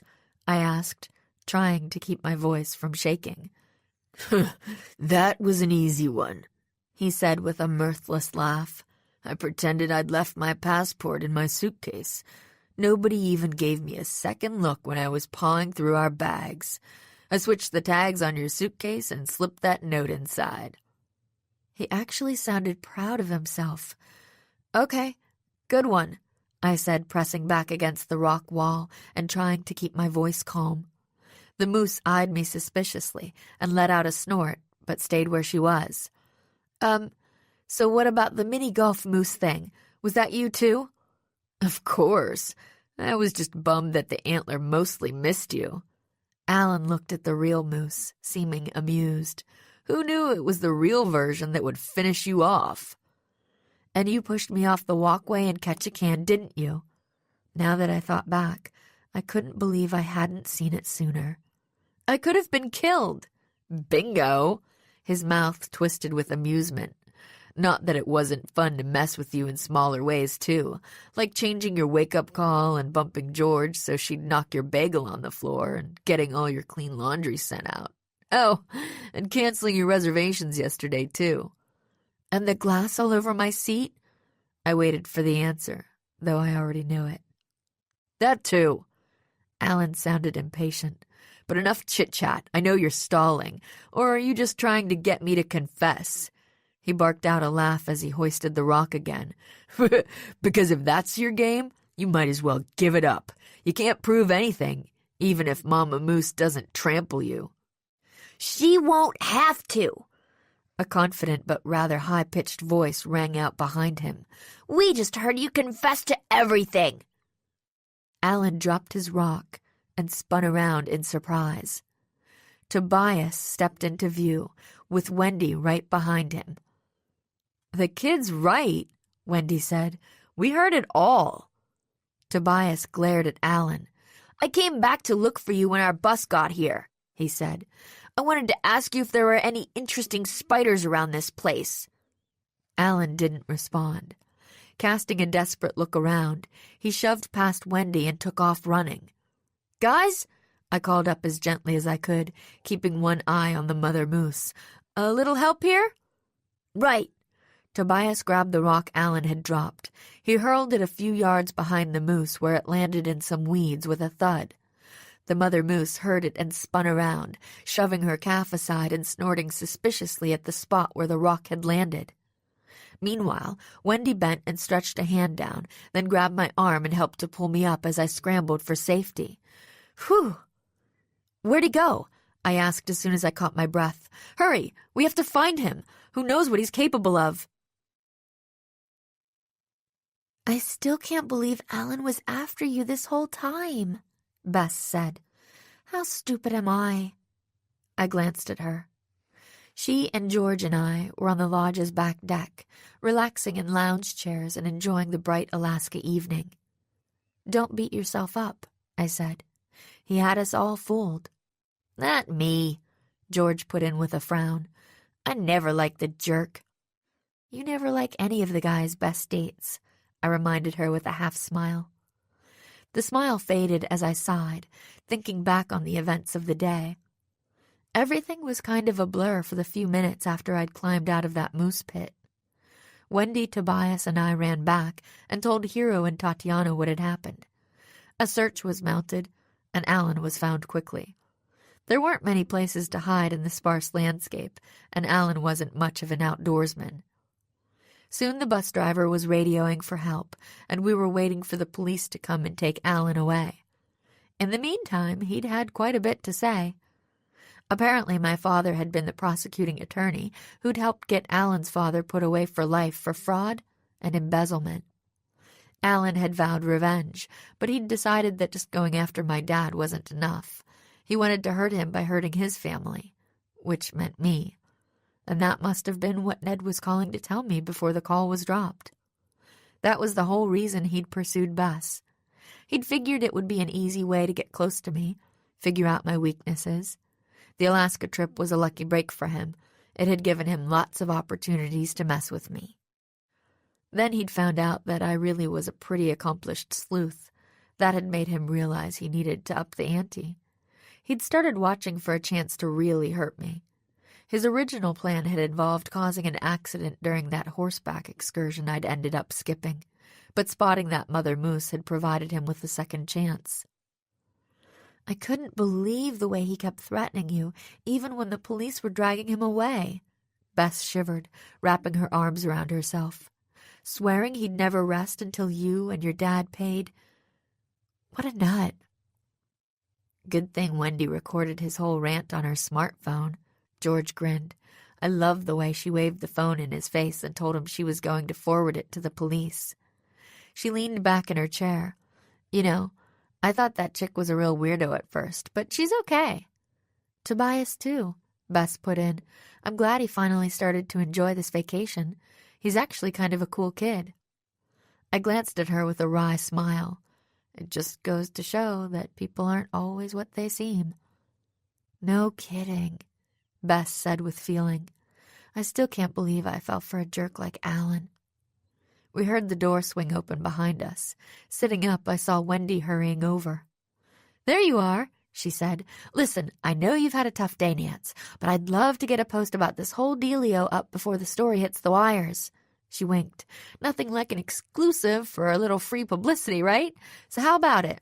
Can we do that interview now? Maybe get some photos of the day's hero? She formed her hands into a mock camera lens, framing me inside it.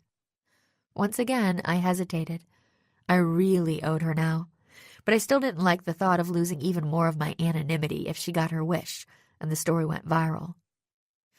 I've got an even better idea, I told her. You should focus your story on the real hero of today. Who? The moose? George put in. You're right. She showed great restraint in not stomping you.